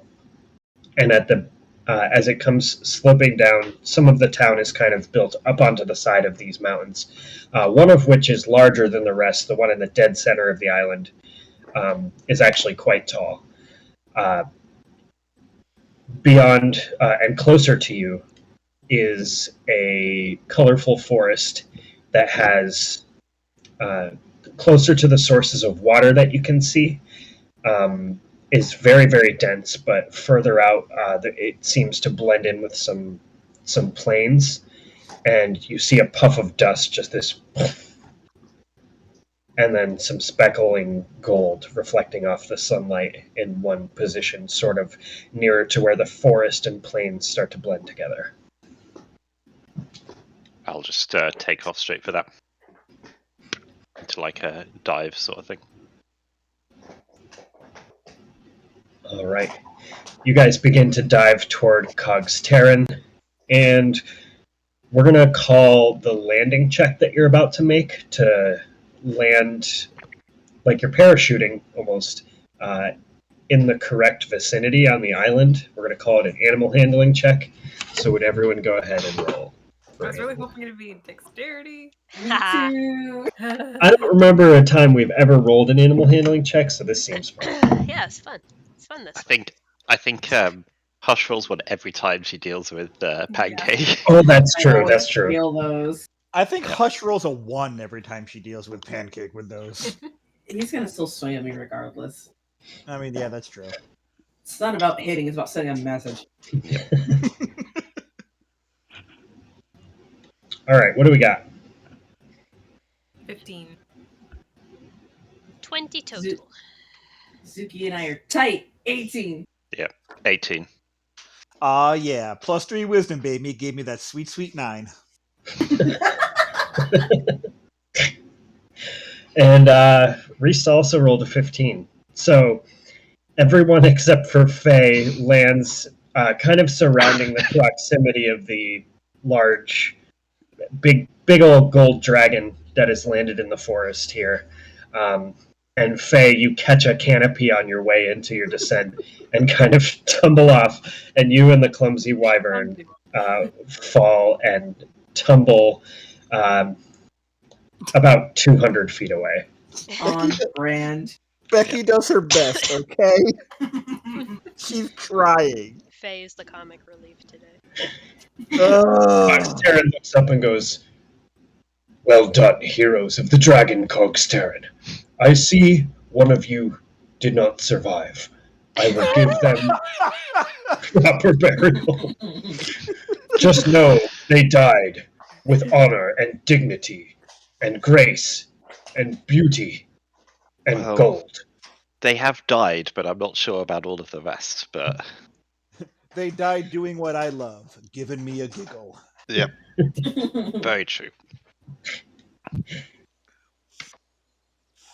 But eventually, Faye and the wyvern Becky stroll out of the forest, covered in dirt, and there's some like leaves stuck under your armor and stuff.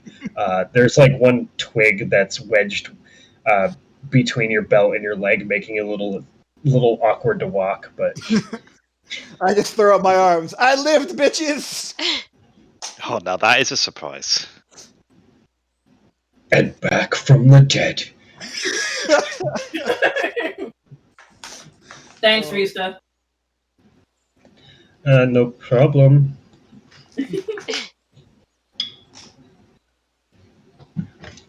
So, welcome to the colloquium. You see, this whole place is rather a colloquium. You don't see anyone else around because the colloquium hasn't started, and he seems to be looking around inquisitively. And he goes, "Well, I have to meet with some brothers and sisters and friends of your that I haven't seen in a very, very long time. I will be going to the Temple of Bahamut far to the north, west of the island. I will tell you what you can find in this place, and you can choose to go just about wherever you please, and meet up with me if you ever have any sort of concerns or questions or anything of the sort. So, just past these woods is the dwarven town of Forvern. On the other side of the mountain, there is a mirrored elven town called... One moment, please. That's a weird Strange name for a town. Yeah. Called Sildersail. At the base of that town, you will find a great library, the Library of the Divine Question, and also the home of one of the greatest of our dragon order. Just past that um, lays the home of Levuter, Dragon of the Mist. North of that, you will find a temple devoted to a couple of elven gods, Coralon, Sehanin, Vandria, and the greater guardian of the threshold between life and death that we call the Raven Queen.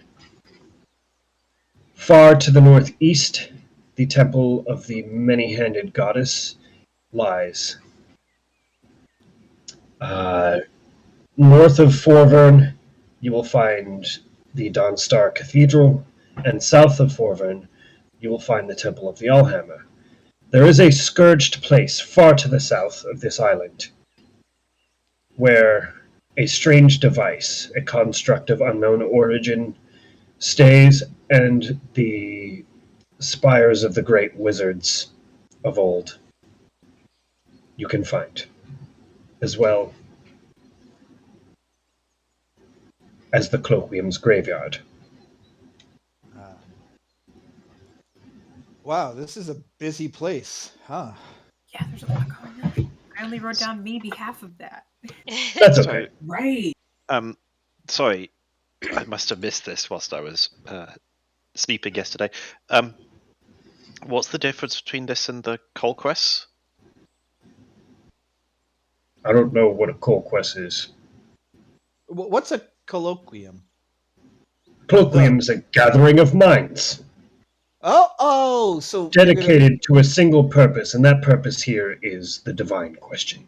Gotcha. Okay. I'll take the ring off and show it to Dragon. I'll say, does this mean anything to you?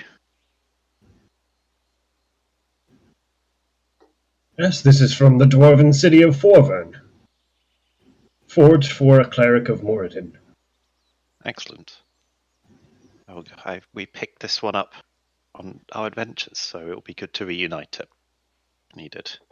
I might find some answers there. I'm sure they would appreciate that very much.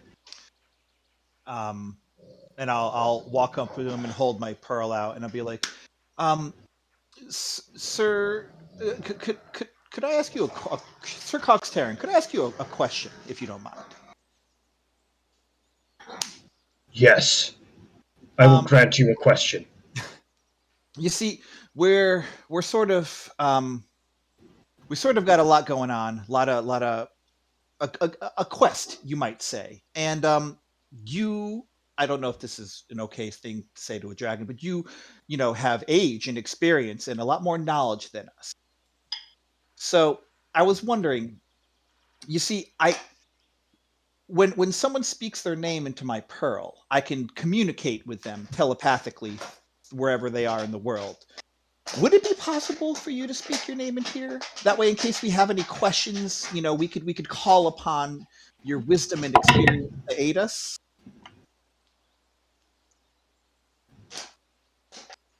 Sneeze. Bless you. Bless you.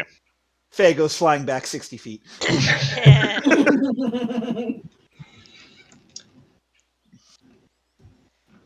I think that would be wise, since you are heroes of Caugsterran. And takes a deeper look at the pearl and says,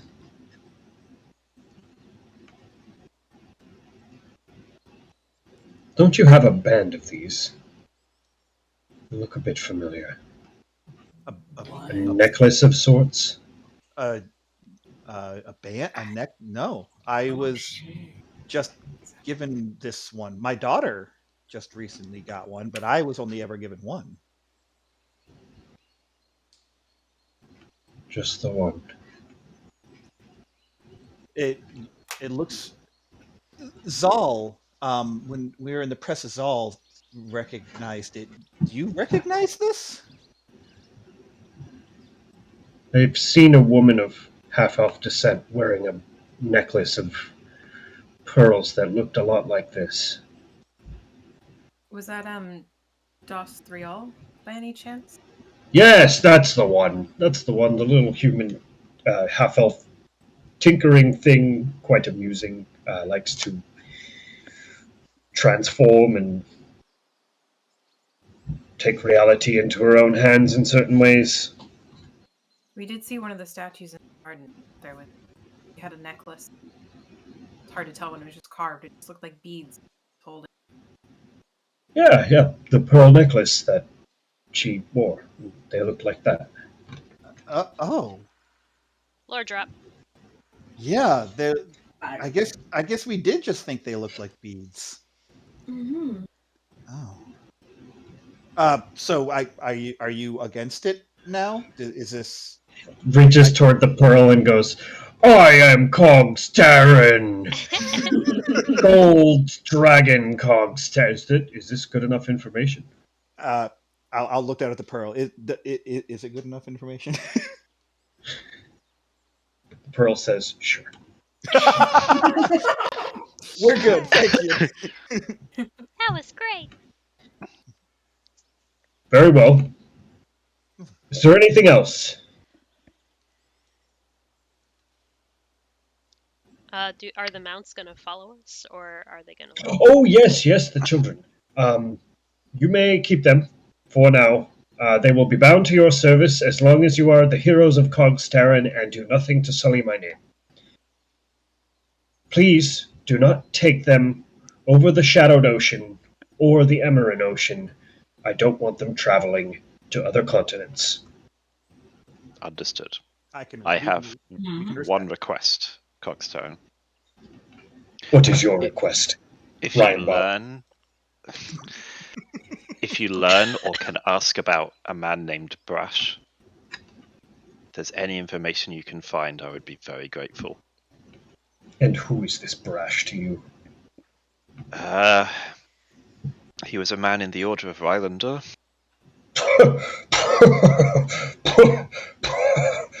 Rylander, arrogant, of Whoa. austerity. Rylander, the prideful corraler of possemen. And it might lead to some clues around my mother. Was your mother also in service to, rolls his eyes, Rylander? No, I don't believe so. I don't know much about her, but I know that she's alive and I need to find her. If I know anything about Rylander's crittery humanoid posse, I will let you know. I'll just say, currently, I have Rylander, and I'll pull out the compass. Oh my god, what have you done? He gave this to me willingly to trust me on a mission. So, any information about Brash? Very appreciated. Rylander is prideful and arrogant and a corraler of possemen. But he also gave himself up so that I could help find something. And if that was his decision, I have nothing but respect. So, info about Brash, please let me know. You should come with me for a moment. Ooh. If you insist, you could. I can't exactly say no. Leave your mount, leave your party. We're gonna go over here. And he picks you up with his big dragon claw and just carries you off about a few hundred feet and lands. As we're Alright. flying, I'll just turn to him and say, as I said, I can't say no. You just hear Mickey in the distance go, "Aw, secrets!" So he looks at you and goes, so you've got dragon runes. What the fuck is up with that? It's a very good question. I wish I knew the answer to that. I'll pull out the gold coin. So I was inspecting this one day. I got it given to me by a friend. And randomly gave me these runes. That Rylander likes to give trinkets of all kinds a compass. He gave someone a token of dragon kind of sorts. Is that what And this then is? that person gave, yeah, something like that. It's probably fashioned from his personal treasure hoard to become magical. And Or I'd give me more runes like this, and I'll start playing with it.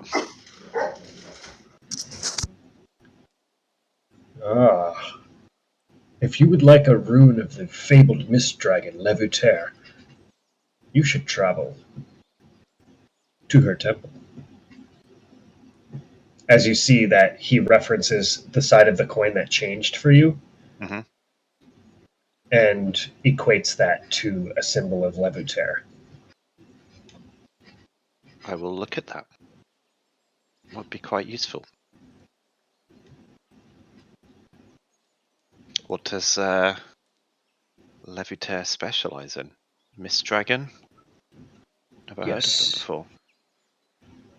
Well, mist dragons can be quite elusive, but also very, very wise. Some say they spring from the ocean mists of the great bodies of water they lurk beneath with long, winding tails.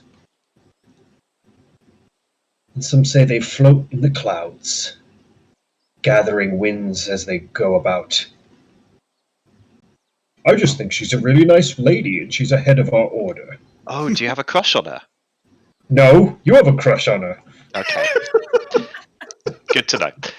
I will make sure to not reference that at all when I talk to her. It's fine. Ryan, Bob, one more thing. Of course. This is but a personal curiosity. You're on a quest to find this brash posseman of Ryandur and your mother Hmm. lost somewhere.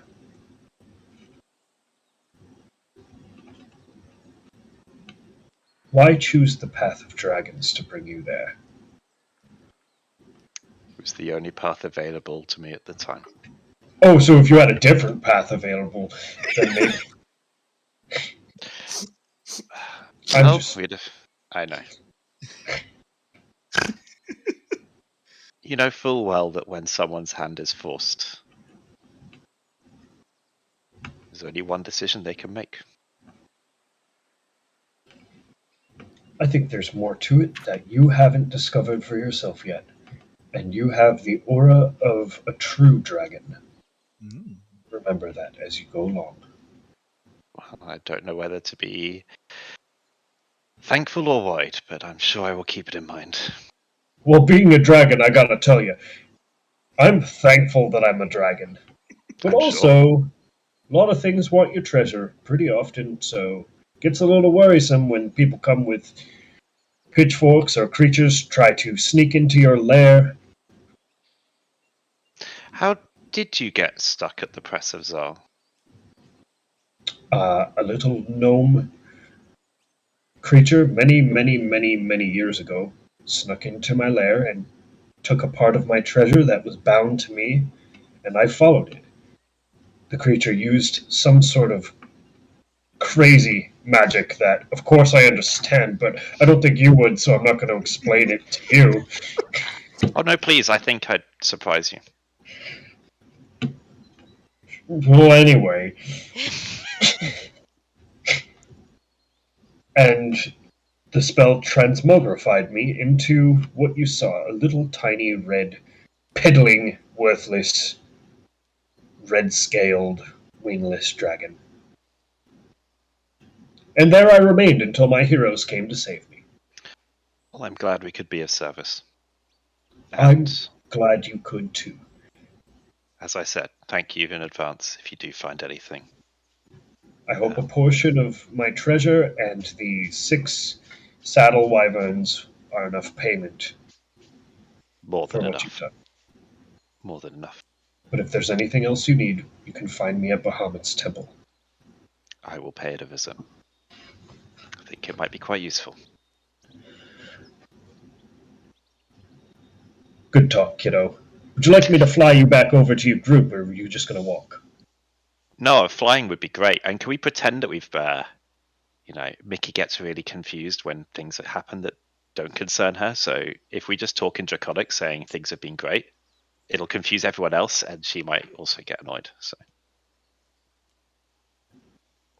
Okay. Let's go. And just scoops you up. Like, you get the little bit of whiplash from how fast it happens. And he lands back next to all of you, sets you down. and I'll say in Draconic, great talk. It was really good to get to know you a bit more. Excellent talk, he says in Draconic. You are wise beyond your years. I like to think so too. Thank you very much. Well, I know where to find you. So hopefully see you soon. He lets out a roar that's like supposed to be intimidating as part of the ruse, and he goes, "See you soon, buddy," and then flaps his wings and takes off Oh, and begins to fly north. what is this dragon's intelligence? Oh my god. Like 25. 8. Himbo. He's such a himbo, and I love him. He's the best. Oh, and now I have a phone call line with him whenever I want. Yep. Perfect. Guys, just talk over the phone, pay your nails, talk about Rylandor and how much of a arrogant brat he is. You get the sense that there is some sort of relationship, Oh, yeah. long-standing relationship between the two of them. Yep. They're exes. No, I think Shit. I mean possibly, but I have ideas anyway. Mhm. If they're exes, I'm here for it. Oh my I god. know. Right. That's why he was so shocked when he saw the compass. Like pretends to hate him, but is actually really worried about it. Yep. You got a sense of very annoyed by Rylandor, but also kind of loves him in a way. Aw. Oh, yeah, that friendly, playful ribbing. I love it. I need to go to the temple in the south. The one Which in the one? graveyard that we're not supposed to go to. No, the one of the Mist Dragon. That one is across the mountain pass through the town of Sildasail and to the east. To the east, not the south. Same thing, honestly. Yeah, I Well, mean, I do you was guys- asleep for 16 hours. Do you guys so- want a map? There's a bit of a Yeah! map. Please. Oh my gosh, this place I is was Well, trying to write it down huge. as fast as I could, but there were so This many is things. way bigger than I thought. I feel like You I were feel like saying we're- so many things so quickly. yeah. I feel like we're gonna be here for a little while, so I feel like we should before we do anything, head into the dwarven town and just like find rooms at an inn, maybe. You know. I need to do that first. I Like, want a I'm really big on shower. that one. I want a shower. I want you to shower too. Hey! Also, Kira, for a question that you asked me a long time ago, there's definitely dwarven smiths in Forvern and elven smiths in Sildasail, so the ability to purchase rapiers in either town will be up to you. Phenomenal.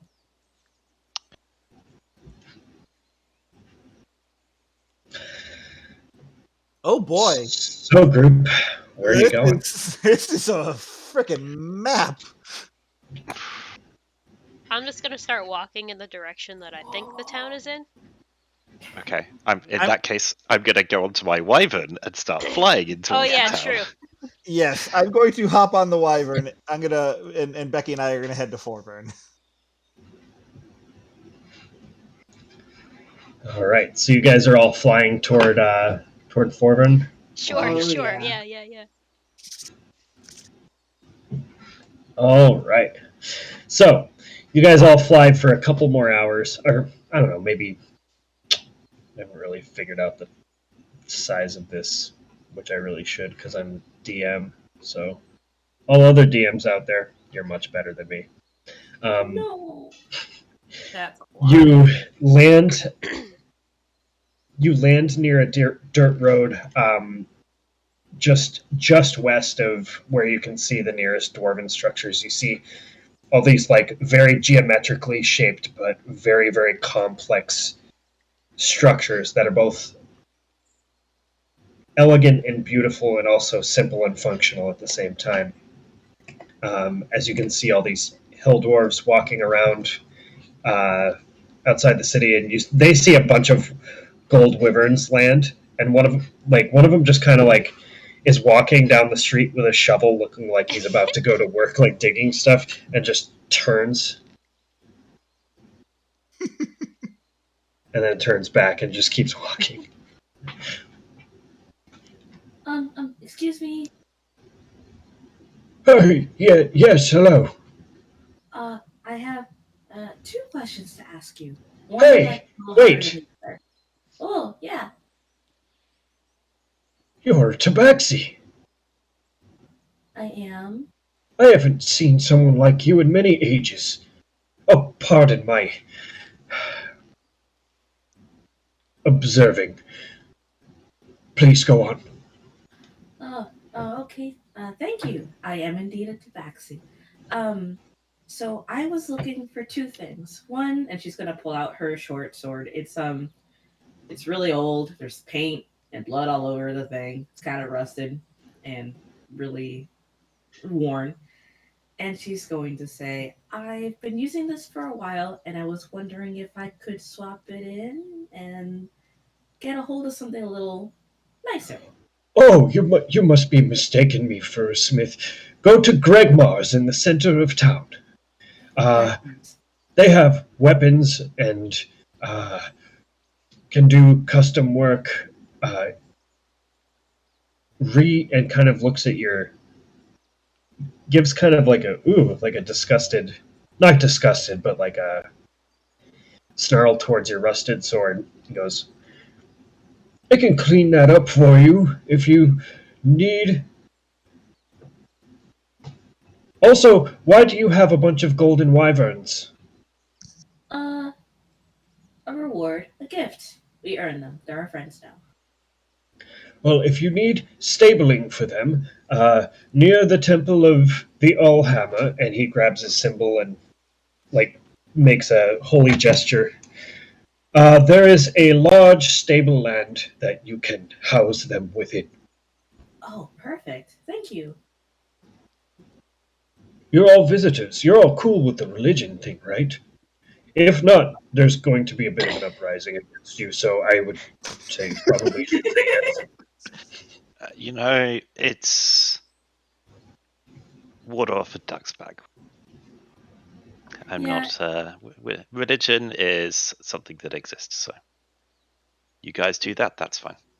Yeah, I have an old friend who's really big on this, so it's really cool being able to just see and interact with things that he's been so crazy about for so long. You have an old friend that's here, you said. I hope to find him.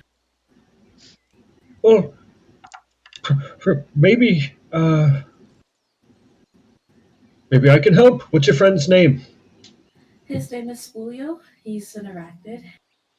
Don't know Spulio, but saw a spider creature walking towards the temple of the many elven gods, uh, on some sort of quest or respite journey, but a few months back. Oh, a few months back. Hmm. Yeah, unless I'm getting I the mean, timeline wrong for that. oh no, I got it. But like, yeah, okay, that sounds about right. Wenja, yes? Mm-hmm. Yeah, Elven Temple. Can't miss it. Is that like nearby, or will I have to just take my wyvern and go check that out later? Uh, I mean, your wyvern mount would be quicker, but I mean, you can walk. The path is safe. Cross. Uh, in the gap of Star Peak, you can walk to the town of Sildersail, and those elves will direct you in the right place. Wow, thank you. That was really, really helpful.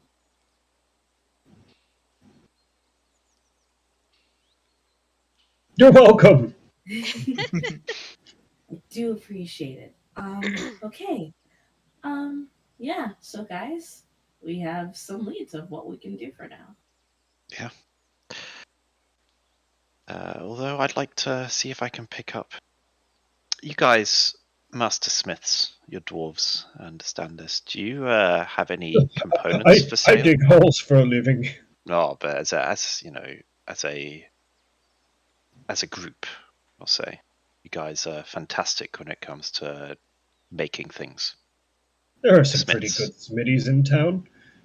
Are there any places to buy components for a hobbyist crafter? Yes, there are. There is a community flea market where many local merchants gather. It's mostly a locals thing, but Mm-hmm. it's a good place to buy components. Where would that be? That would be on the north side of town. Thank you very much. Might give that a look. Excellent. Quite the hobbyist, so I'm sure it'll go down a treat. Also, if you're looking for lodging, I'm assuming that you all have to sleep, right? Yep. Yes, No. we all have to sleep. Yes. Okay, so everyone except you, and points to Faye. Don't need sleep, that's fine, but for everyone else, there is the Brass Hammer Inn and Restaurant and the Countryside Wayfarers Tavern. And whereabouts are they? The Brass Hammer is much more comfortable, a little more expensive. He points the direction. They're not very far off. Yeah. Also, So much. if you're looking for some good local greasy eats after a long night of drinking like us dwarves, I drink a lot. you do. She does. I do. She'll fit right Surprising. in with dwarves. For her size, it's very surprising. I'm just So- behind Mickey shaking my head. This is a confusing set of messages.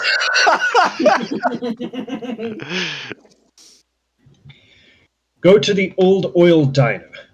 It's pretty good. They have ice cream too. Ooh. What? Ice cream. Turns to Mickey. Do you know what I'm thinking? Tarberry Do they ice serve cream? coffee as well? Ice cream date. Ice cream date. Ice cream Ice date. cream date. I think pretty much every tavern in every single location in Halgia serves coffee. Master. It needs to. I was just making sure you're never certain when you come to a new place. That's Yeah. true, that's true, that's true. Pardon my rudeness. No, it's not a problem at all. Don't you worry. Mickey's like started like inching down the path, like trying to do it sneakily so like people don't actually notice. Roll a stealth check. And Mickey also did never say she was dismounting her fucking wyvern. So Yeah. like, 5. and that's Five. why. There we go.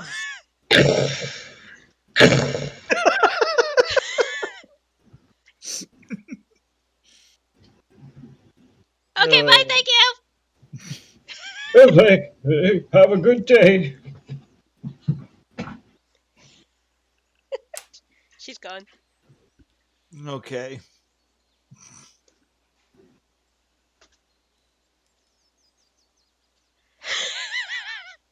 Oh, sweet Jesus. Right, where to first? Lodging. Lodging? Lodging sounds good. I don't want to walk around town riding on the back of Becky. No offense, Becky. I think you deserve a break. Should we deal with our? Ah, Becky sounds Should we like a do- should- Vuvuzela. Should we deal with the wyverns first? Yeah, that's what I mean. Let's get some lodging, get our wyverns stabled. Stabled.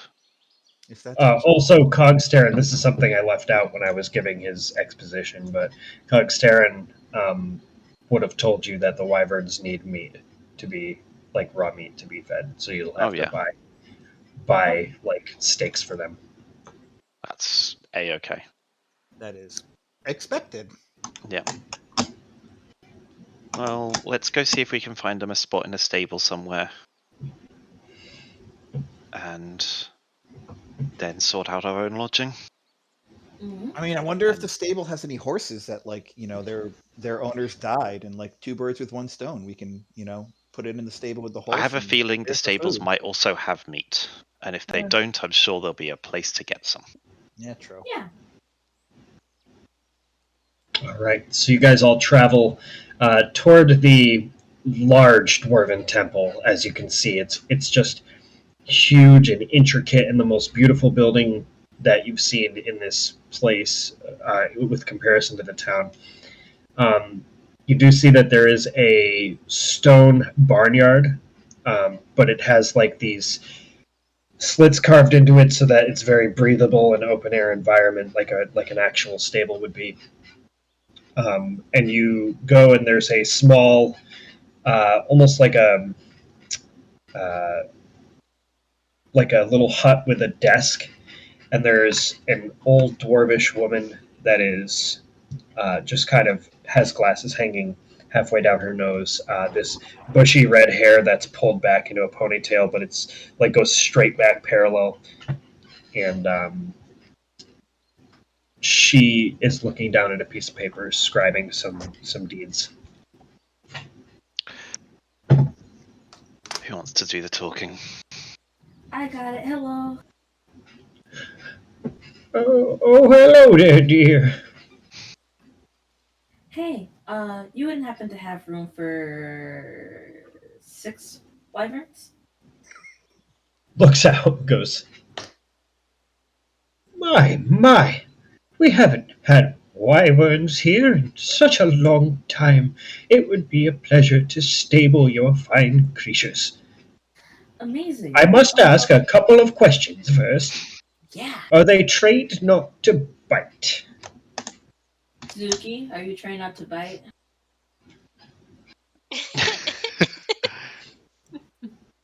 Yeah, he checks out. Okay, next question. Her hand is kind of shaking as she's writing. Looks like she's up there in her years. How much food and meat would you like to purchase to store them, and how long would you like to stable them? I don't know if you guys, but I do intend to take off a little bit later. Same. So- I'd want, if it's possible, we might still be traveling, obviously, so it might be a case that we just need to bring them in and back. You want to for- just pay day by day instead of having a weekly or monthly fee? I think that might Yeah. be better if that's okay. Okay, so we'll put you on a day by day payment plan. Uh, and last, there will be a little bit of an extra charge for wyverns since we must keep them away from the horses in the stable. Understandable. Excellent.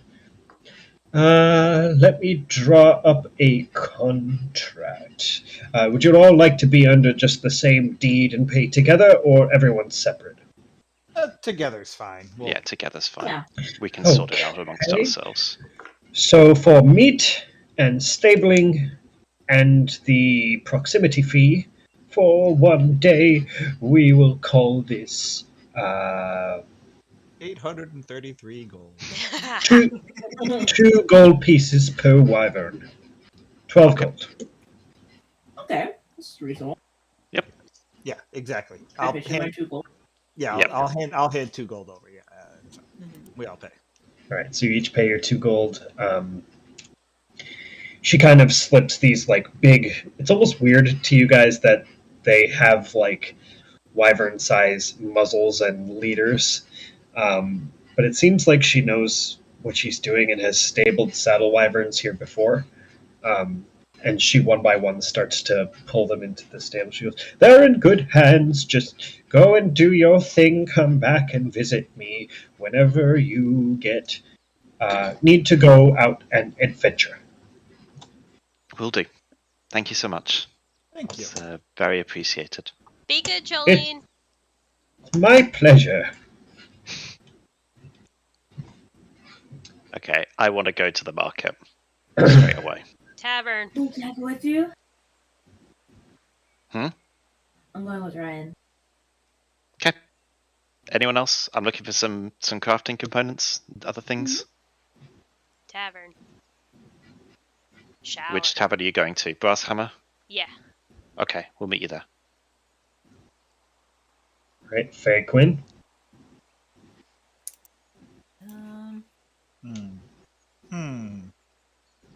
Yeah, if we're staying in this, I guess we'll just go back to the tavern. Yeah, I'll head back too. I'll go to the tavern.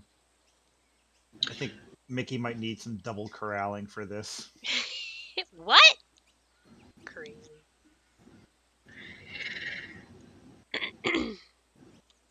All right, so it is nearing like mid-afternoon at this point, and the two of you, Ryan and Hush, go strolling through the market. You can see that there's like this bustling working class vibe where there's dwarves like giving each other nugs and like patting each other on the back. There's two dwarves in a fist fight like a few blocks down, and then they quickly settle it, and then they headbutt each other. Keep going. Like there's a very like rowdy atmosphere that's happening around here. Love it. Seems Where would you like? My style of place. Do you want to go to the flea market first, or do you want to go to the smith? Flea market. All right. So you guys walk to a place where there's this huge like tent canopy, and you can see like these very heavy wood and stone looking booths that are all set up like stretching parallel to each other, facing each other, and just booths and booths and booths of stuff. Everything from vegetables to crafting components to simple housewares, silverware, all kinds of trinkets. Is there a place that sells like, I don't want to say like crafted items, I guess? Like magic items? Yeah, I don't want to say like magic items, but like, if I was looking for something which someone else had made, crafted, like, would that be? Like specialty crafting, like almost like a physical Etsy. So, sort of, but I guess also kind of with like, I guess it is sort of magic items, but not quite kind of. Yeah, there's a potion seller and a that is basically there's a dwarf that's missing a few teeth and has like burn scarring on part of his face. Part like has a full head of hair, but there's one very conspicuous strip of it just missing. Mm-hmm. And it is Tubman's Potions. Tubman. Oh, I'm definitely going there. I want to have a look at what he's got to offer. Seller. Potion seller, I need your strongest potions. All right, give me one more, please.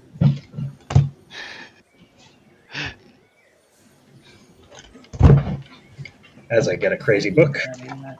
Here we go. Potion seller. Potion seller. I'm going into battle and I need your strongest potions. Let me just find the potions page. As you approach, 47. Okay. As you approach, this guy looks up with his quasi-toothless smile, and he goes, "Oh, hello.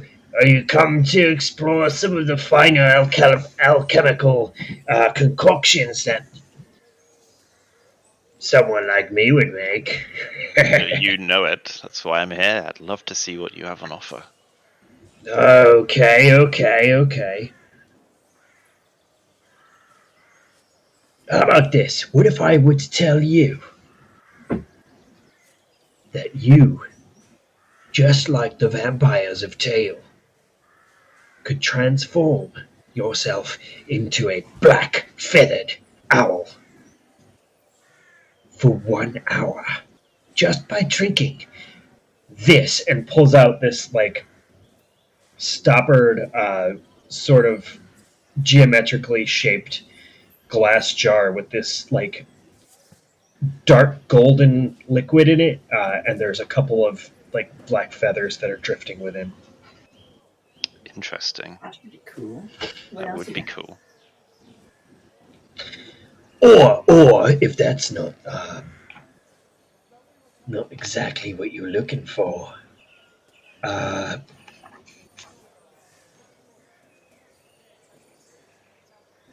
perhaps you would like to be unseen in ways that you could possibly imagine. And pulls out this wide-bottomed, but like with a slender, long spout wrapped in what looks like these like black veins of sort. Goes, this is a liquid shadow. How much would that one cost? I'm sorry. The first one, the draft of the Black Owl, would cost you, I'd say I'd part with it for 300 gold. And the liquid shadow, I would say about uh, 250.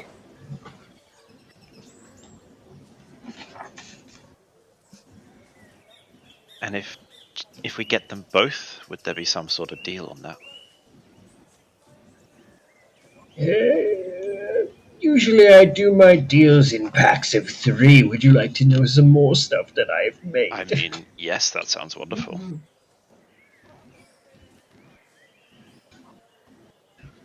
So I have. This is more of an aesthetic type thing. It's kind of a failed experiment, but I think it's going to. Here, let me show you. And takes like this little sample glass, and what you see inside it is a swirling liquid rainbow, almost like this. Not oily, but like watery rainbow. Like you mixed a bunch of food coloring and swirled it around, and drinks it, and his skin, hair, and eyes all change colors. His face becomes bright yellow.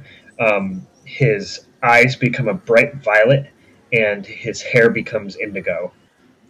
He goes, as you can see, it makes it very colorful. This one would go for about 100 gold pieces, but if you buy all 3 of them together, I would say I could part with a lot for 600 gold. Is there any others you have?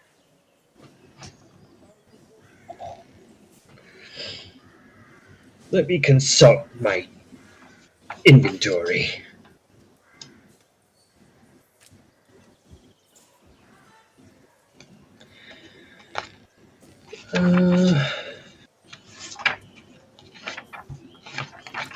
See.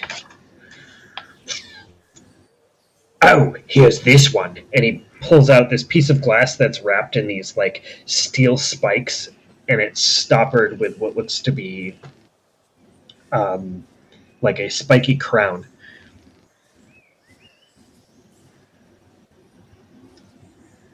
This will make spikes come out of your skin for an hour if you ever find yourself in combat.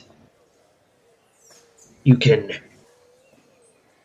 like any dwarf battle rager would do, deal damage back to someone who attacked you with a melee attack.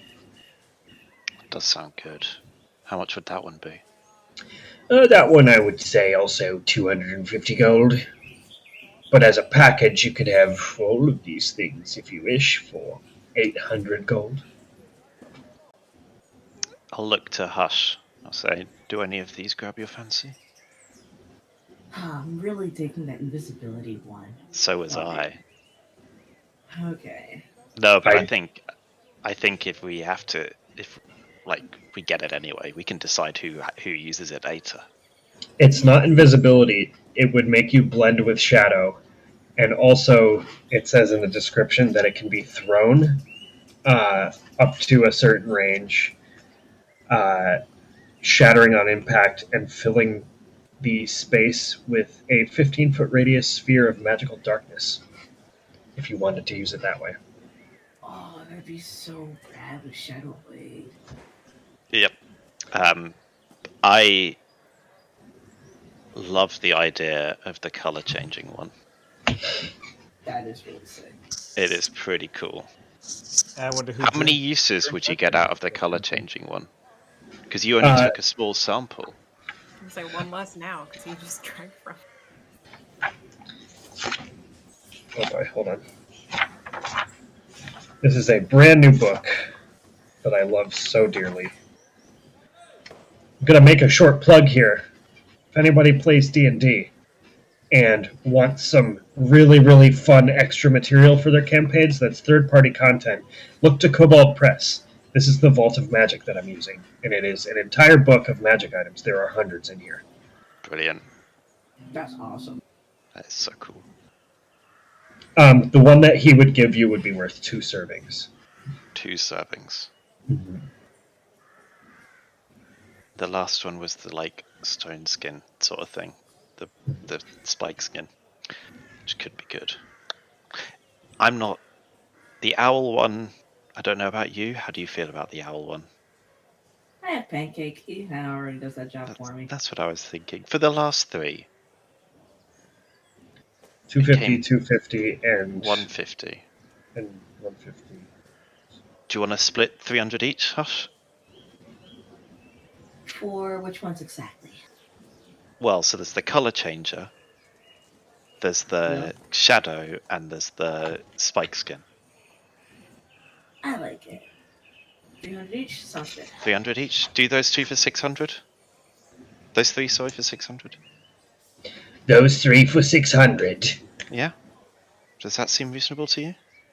Yeah, I think that's fair. We'll cut up a deal. So you'd like the spike skin potion, the rainbow extract, and the shadow elixir. Yes. Liquid shadow. Excellent.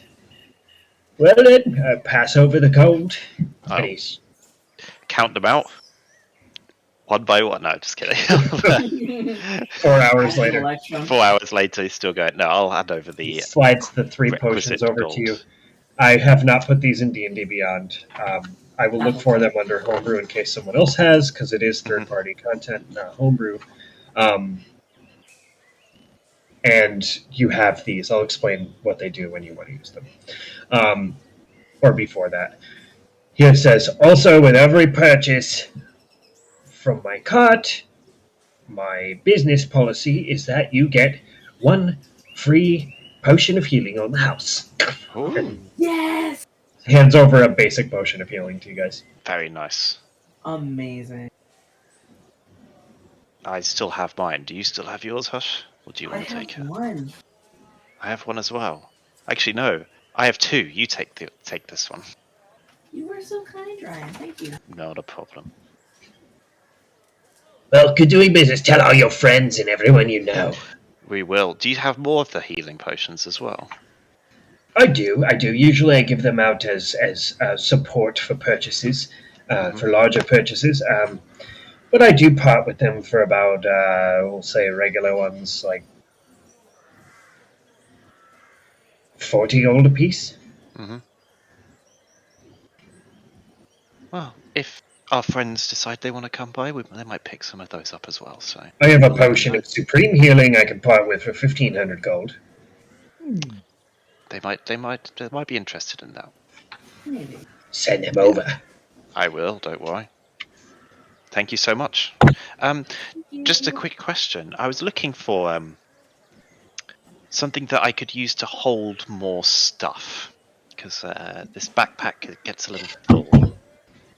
Do you know if anyone there would be around that might sell something like that? Oh yeah, go to Dr. Legume's Leathers. It is just on the other side of the bazaar. He's not a dwarf though, so in fact, he's not a he. He's not a she. He's a they. And more like a vibrant-eyed, shifting face kind of person. Very nice, though. Very nice. Dr. Legumes. Dr. Lagoons, I'll be sure to give them a visit.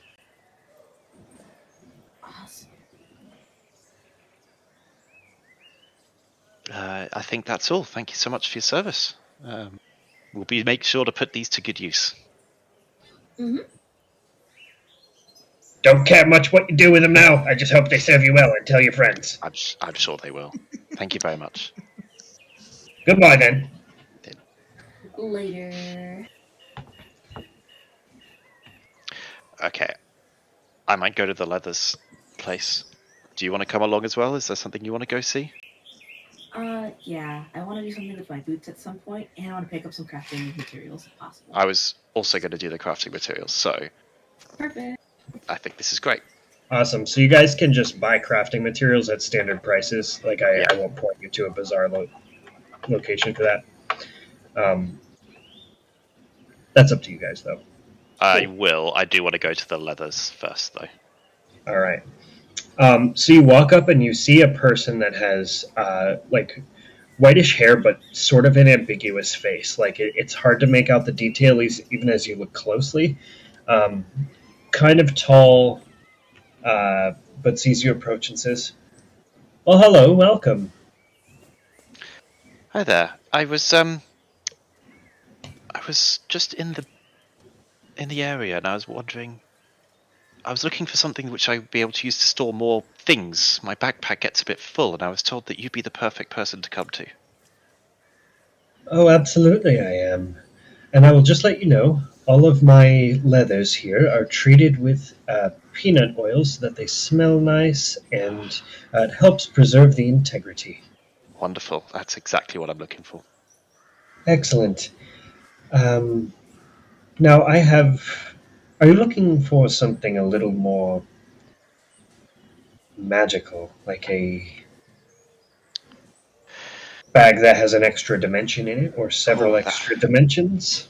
those sound fantastic. Yeah. Do you have either of them? I do. I have bag of holding, and I have a handy haversack. Ooh. And how much would they cost me? The bag of holding would be about 200 gold. The handy haversack would be probably 300. I'll take the haversack. I think that sounds great. Perfect. Oh. So they hand you over a nice looking, like it actually smells a little bit nutty. It's like this really like warm scent. It's just for aesthetic. But it's this backpack with a bunch of these random little pouches on it. And these like curious buttons and zippers that seem to have these arcane runes scribed into them. Mm-hmm. You open one up and reach into the pocket, but you don't feel like anything. You don't feel like leather or anything inside the pocket. It's just like you're reaching your hand into a different space. Very nice. Is this satisfactory? This looks wonderful, yeah. I will happily take that. The smell is fantastic as well. You really do put the effort into that one. Oh, I put the effort into all of it. Yeah, no, this would be fantastic, thank you. I will happily take that for 300. Hush, did you want anything here, or are you... I think I'm okay. I don't really carry as many things as you do. Yeah, I tend to carry a lot of stuff. No, this would be brilliant. That's 300, did you say? 300, please. Perfect. I will hand the gold straight to him. All right. Thank you for your business, and thank you so much. This may help remove some of the burden from your journeys. That's what I was looking for, yes. Have a good day. You too. You too. Yes. I get a new thing in my D&D Beyond for the handy haversack. How do those work as opposed to bag of holding? It's got 120 pounds worth of capacity. Oh yeah. It's got a bunch of pockets instead of just one. I want to dress like that. So do we all. I will mess about with that when I get home, when I get back. But is it just crafting components left then, Hush? Or was there something else you wanted to look for? Well, the next thing on my checklist is really to go back upgrade finally. But that's definitely on the other side of town. Okay.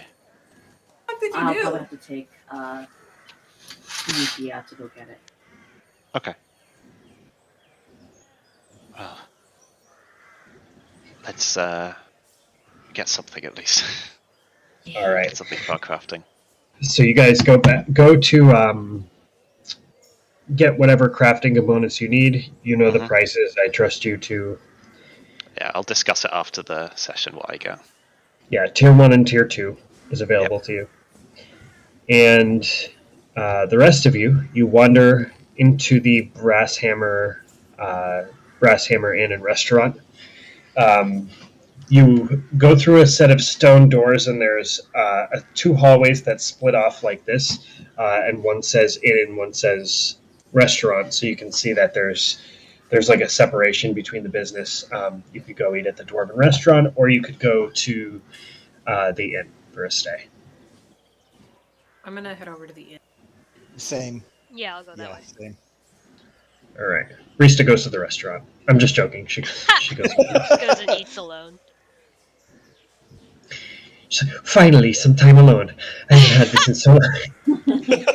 I feel that. I feel that, yeah. I feel that too. I don't. I actually like you all, shockingly. What? Then why can't we see your face? The camera's broken. Okay. So you walk up, and there is kind of this like younger, patchy bearded, young adult looking dwarf that has like a monocle that comes out of a headband that is worn around these like dreadlocked braids that come out the back. He looks up and he goes, "Welcome to Brass Hammer Inn." Did I say that? He like looks over. There's like a kind of a curtain off to the side. It looks like this person is in training of some kind. Welcome to Brass Hammer Inn. Would you care for the deluxe 7-day stay package? Deluxe? Deluxe? What does that entail? It includes hot baths, salted pork, dinners at the restaurant, and a room for 1 week. Do we still All get right. the hot baths without the deluxe package? You can. You just have to purchase it separately. Oh, okay. And how big are the rooms? Is it a room for one, room for two, for the deluxe package? It's whatever size room you need, and the prices vary. Okay. I'll kind of turn to Mickey and the rest of them and be like, so how should we do this? Couple rooms in case, you don't put us all in one room, or Yeah, I think a couple of rooms is a good idea. 3 rooms of 2? Sure. Okay. So how much would it be for 3 deluxe rooms for 2? How long would you like your stay to be? I figure we'll be here for a while, so it would be nice to have a place to come back to. You said the Yeah, deluxe probably was... the inn. Yeah, you said the deluxe was for a week-long package, you said? Yes. We'll do the week for now, and we'll see if we need to add on another week stay after. But definitely at least a week. Okay, so for 1 week, for 3 rooms, dinners. Call it an even 30 gold. That would include hot baths and pork dinners. 30 gold for each, or 30 total? 30 total. All right, 30 total it is, and I will hand over 30 gold. That's The only reason that things were so expensive at Fargoland is at the restaurants there is because you guys got price gouged by an amusement park. Yeah. And, Yep. crab legs and seafood in a desert environment. yeah. I'm gonna pass 10 gold back over to Faye. No. Well, thank you. Excellent. Here are your room keys. He hands you like some pieces of paper, and they're essentially these like written up tickets for your baths and your meals. Like they're just vouchers for the rest of your stay. All right, and I'll pass them out and keep the rest for when we meet back up with Ryan and Hush. Hot bath! So as you guys adjourn to your rooms, Rista grabs you by the shoulder, Mickey, and says, if we're going to be sharing rooms, do you want to be my roommate? Oh my god, they were roommates. And they were roommates. I mean, I- we knew that was how that was going to get divided up. I Right? mean, What? it's a hotel. I asked for 3 rooms for 2 and they paired up? What? Huh? Mickey kind of like stammers and blushes and looks at the floor a little bit and goes, "Yeah, obviously. Come on." Oh my god. Okay, good. Also, I am very hungry, so at some point I would like to get some food. Yeah, I don't blame you. Yes. I'm pretty hungry too. Bath. Bath, please. I'm gonna go take a bath. Okay. Is there a hot tub? And You're sitting in a hot tub. Yeah, there's a washroom with like a stone bath area, like a hot drawn. I don't know. It's more like a stone spring within the room. and I will look over at Quinn and bashfully look at the ground and say, do you think that we could be roommates perhaps while we were staying Oh my god! Insight check. Fail. Rista failed. Oh no.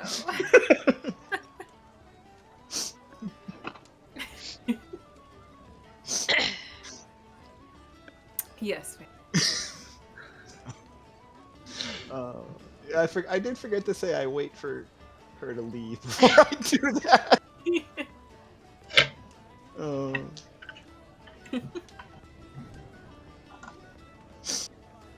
All right. So I'm I gonna guess go. the I'm rooms gonna are go divvied find up. my room. All right, you guys go off to your room.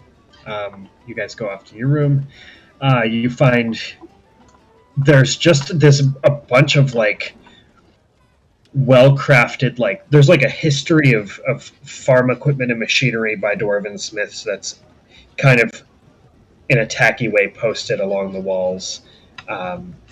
You do find that there is like brass countertops in these rooms, and they have a bit of their own little like dining space.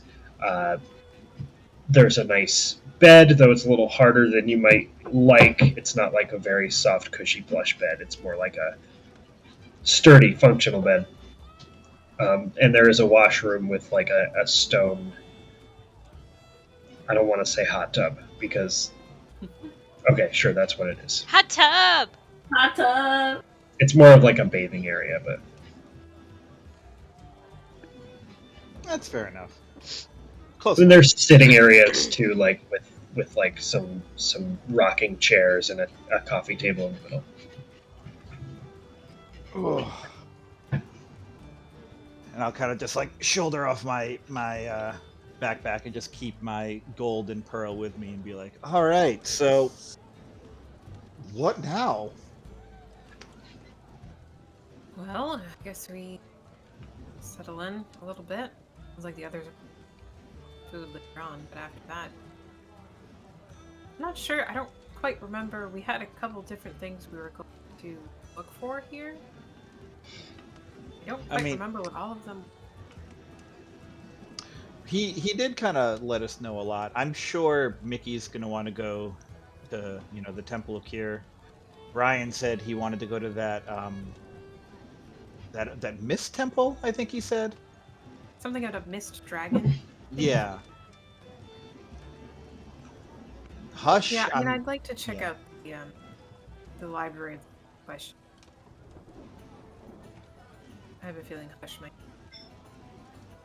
Yeah. I mean, You guys remember Hush talking about a friend that she had in town, Yeah. possibly. yeah. Mm-hmm. And I mean, I guess it, library might be a good place to go if Caugsterran recognized the pearl. Maybe there's some information there. Yeah. I mean, maybe there's even more about the gardens or the flowers. Whatever's stars. Be able to find out. Riley didn't seem to have a lot of it, considering biased against religion. Yeah. We might It's, yeah. I feel like these places have a little more, I don't know, like not just like, magical, but a little bit more spiritual significance. So yeah, Riley might not have been the best place for information, but hopefully here. Yeah, I mean, there's a lot here. Quite a few different temples too. I think we'll definitely have time. Micah, you might have to speak up just a little bit because I think your mic is cutting out of certain words. My bad. Okay, good. I thought that was just me. I was like, oh no. Oh, sorry. I've been too quiet. That's okay. Quinn is laconic. We understand. Well, should we give them some privacy to get settled? Should we meet them in the restaurant, or? I mean, I think all the others knew back here. So we just hang around the main lobby area until they come back. Who are these two ladies reading in the lobby for the last 6 hours? I wouldn't say. I would say we'll leave Risa and Mickey, but Yeah. we'll need to give the others. Yeah. Okay. Yeah, we'll wait in the lobby for them, and Or if there's like a bar we can wait at. Oh, I would like that. So we're not waiting. We're not eating dinner yet. We're gonna wait for them. There's definitely a bar at the restaurant. If you go down to that area. All right. Maybe we'll wait there. We'll wait at the bar, and before we head down to the bar, if we're gonna be there for a little while, I will grab the enchantment book. Oh no, in public? Not in public, my baby. Faye, Yes. maybe some lighter reading material. We're gonna be around a lot of people. I mean, yeah. We've Okay. seen Yeah. what these Yeah. things do. Maybe. I'll put that back. And I'll just head down to the bar, enjoy some drinks with Quinn. All right. You guys go down to the bar, and immediately a spry dwarven bartender that's very busy but looks very confident in his job kind of walks up, and he's got this like bow tie on, but it's very like sharp and geometric rather than like fancy looking. He goes, welcome, ladies. What can I get you?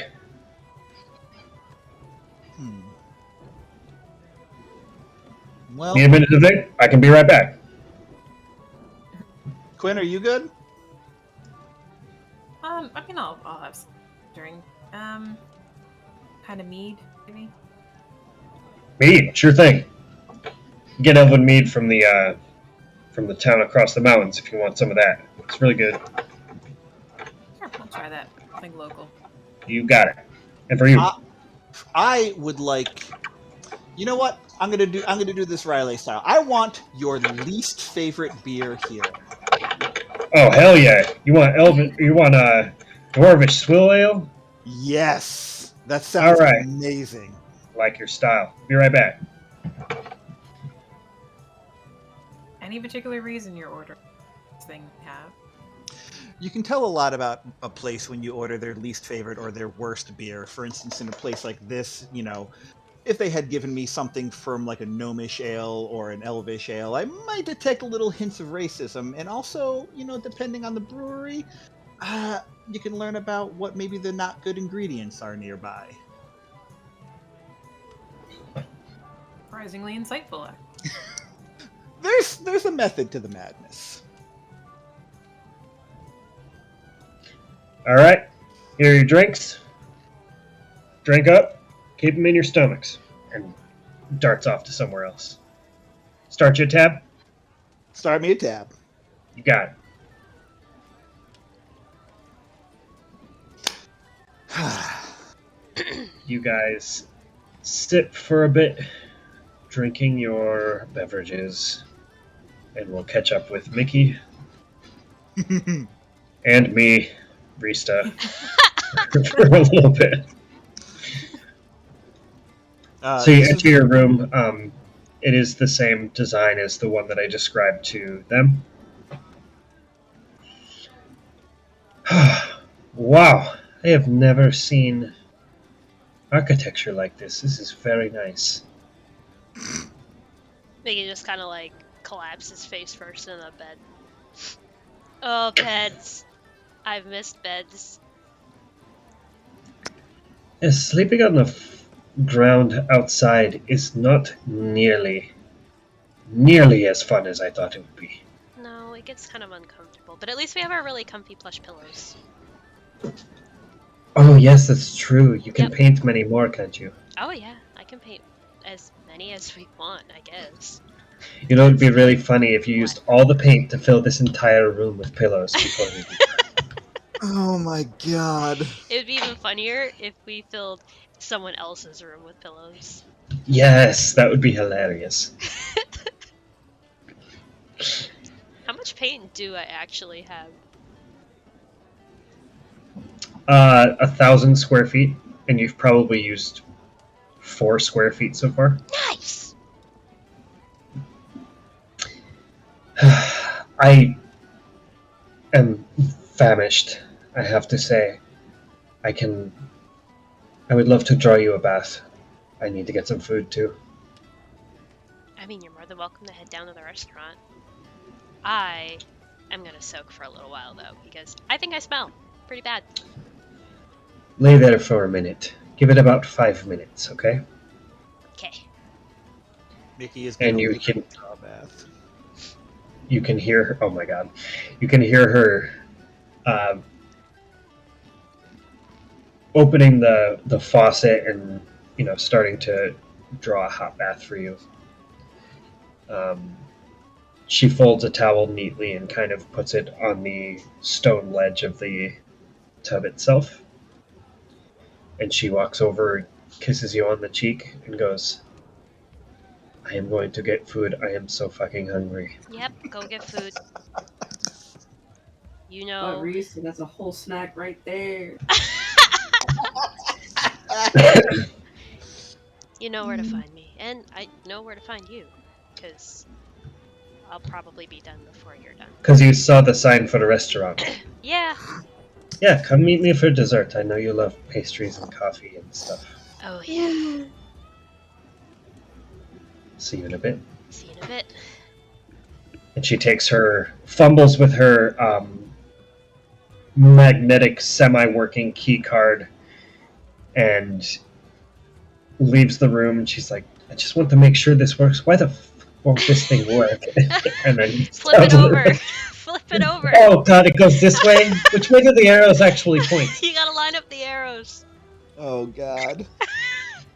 Hotels is hotels. And she disappears down the hallway.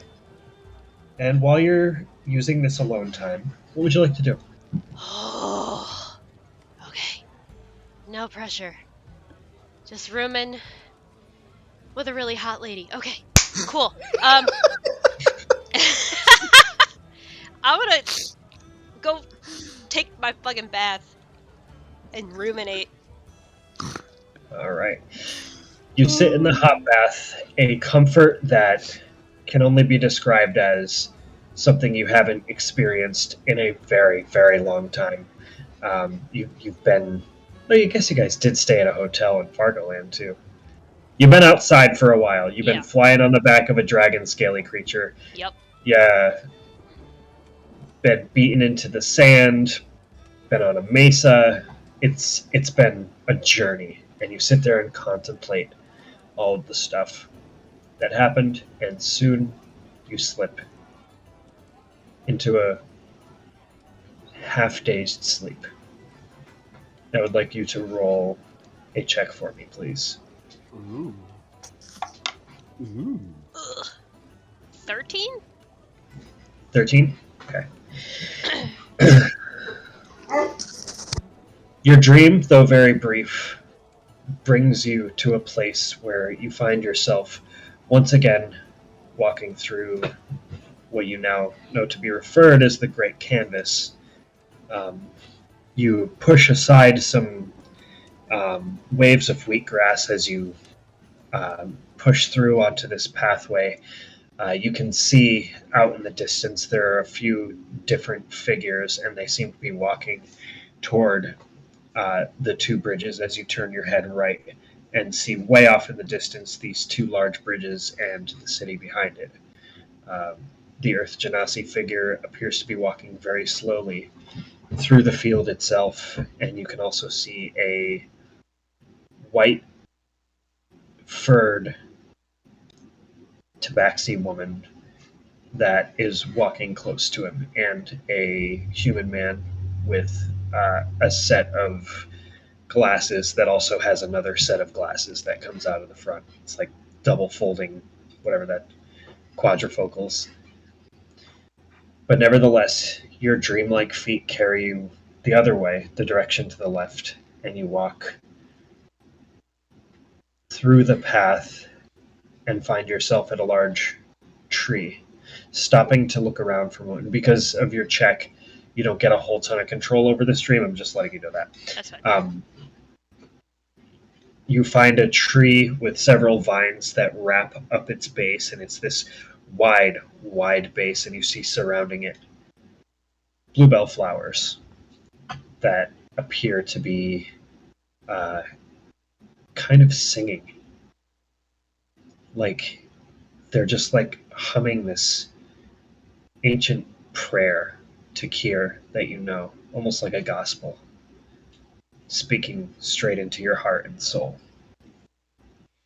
I am going to kneel down and see if I can just touch it, one of the flowers. You reach out to touch it, and a strong breeze like pushes it as it waves to the side out of the reach of your fingertips. And each time you try to reach, it's almost like the wind is dancing it away from you, as many things in dreams are unreachable.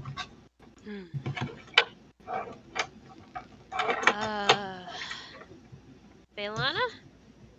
Are you here? Don't hear any response in the immediate time, but you do find yourself looking around, and then almost like a push of reality, you don't necessarily walk, but you float further, and you can see the statue where you first prayed to Kier here with your mother, and her kneeling down and gesturing to you to sit for prayer. Hey. Do you... Wait, is Belana or Serenity? This is Serenity. Hi. Again. She continues to chant her prayers almost like she didn't hear you.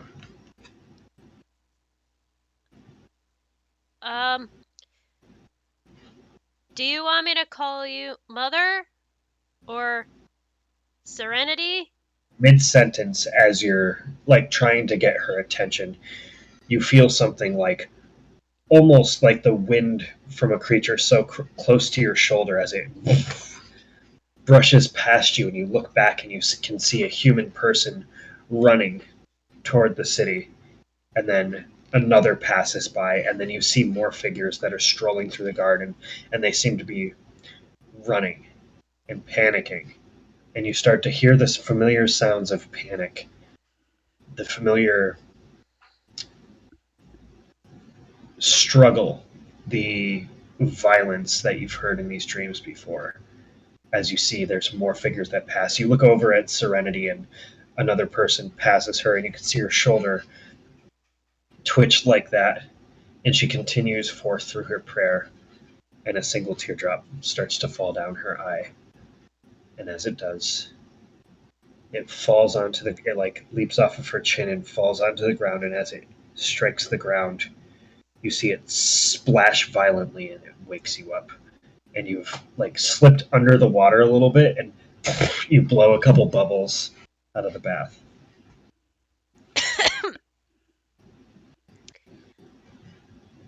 Not supposed to sleep in the bath. That's what Magda always said. Don't sleep in the bath.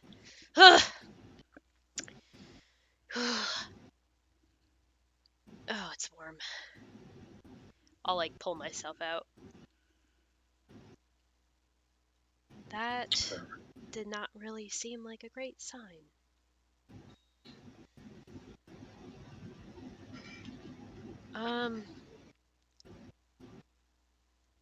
Kier, I don't really know what's going on with everything. Are you trying to tell me that the garden is under attack? Right now?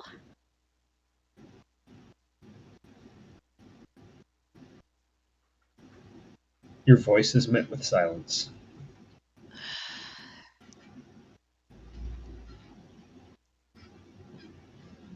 Just a dream. I hope it's just a dream.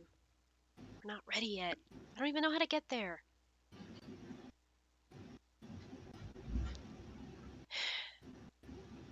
And I'll head back out into the room and get dressed and head out to the restaurant. You make your way down to the restaurant, and in a moment you will find Rista. And let's get back to Ryan and Hush. So you guys still strolling through the thing. You buy your crafting components, and also start to feel a bit of the hunger coming on. But is there anything else you want to get out in the marketplace while you're out?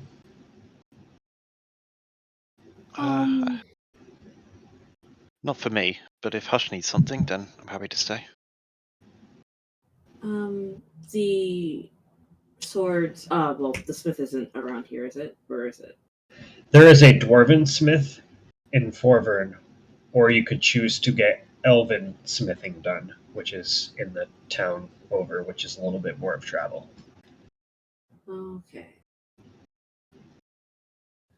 I think I'll wait to go get something like that. I'll probably just go back to the stable, grab Zuki, and take off. All right. So are you going to go meet with the party first, or are you just leaving? I think I'm just gonna go. I'll probably do the same, to be honest. I'll just go back to the stable and go off to the Mist Dragon Temple. You're going on your own? Well, I think this was a solo journey I need to take. You gotta let us know what happens after, you know? We're Of seeing course. a whole bunch of dragons now, which is not really anything. Well, not many people consider they've experienced that. Yeah, hopefully this one should be fairly straightforward. It's just a temple. Okay, whatever it is, just come back to us, okay? Of I'm just course. gonna give you a hug. I'll be okay. Don't you worry. Oh no, I know you'll be alright. I see how you handle dragons. Yeah, I stabbed through invisible ones. It was a lot of fun. Crazy, right? Mm-hmm. Okay. Well, you take care.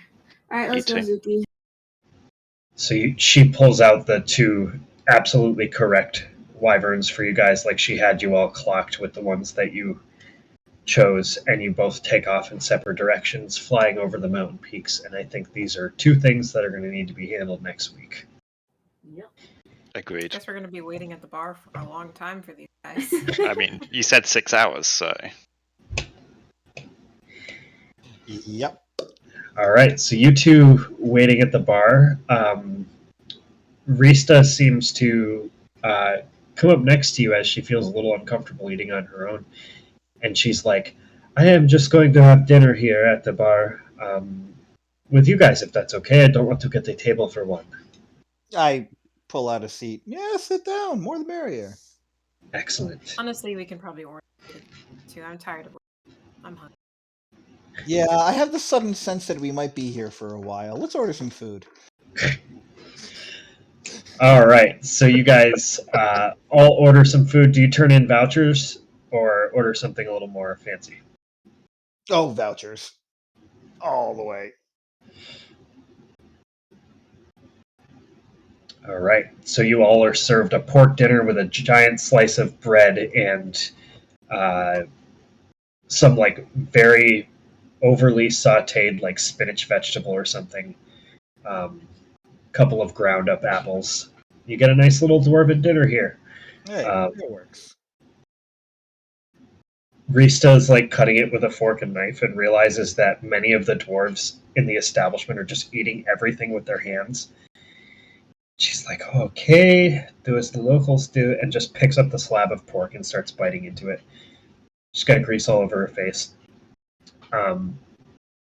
As the three of you sit there waiting for Mickey to come down when she's done with her bath, Quinn, would you give me a quick perception check, please? Oh. Perception is a tie. 17. Nice.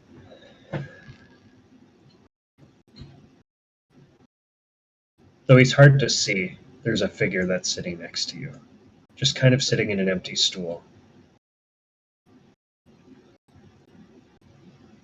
And it's someone who's familiar to you.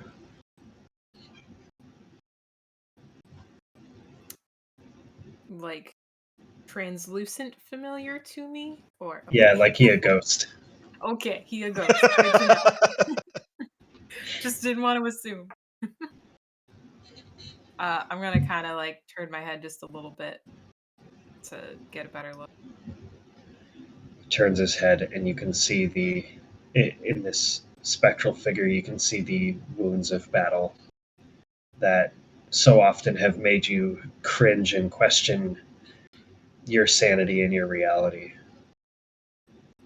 And he looks over and he looks at you and the sword. And then speaks into your head.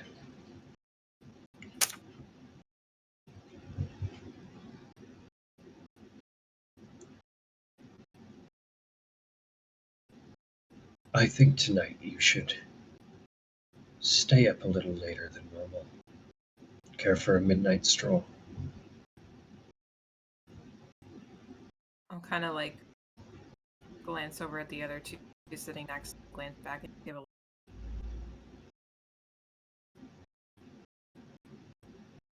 There's something I feel that will be quite important to show you at midnight.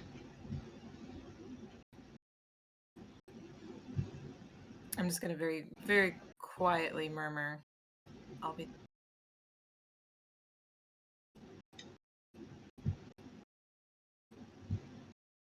And I think that's where we're going to leave this tonight. Mm. Tonight. Still good. All right. So, for anyone who's watching this, hope you're not confused. You probably are. Don't worry, Or who we are too. chooses to tune into this All the time. today or at some point in the future. Thank you very much. This is Talgy D&D. If you like this stuff, go ahead and follow and subscribe, maybe. That would be neat. And I hope you have a lovely rest of your Sunday and a great week next week. Bye. Bye, Bye. everybody. See you all.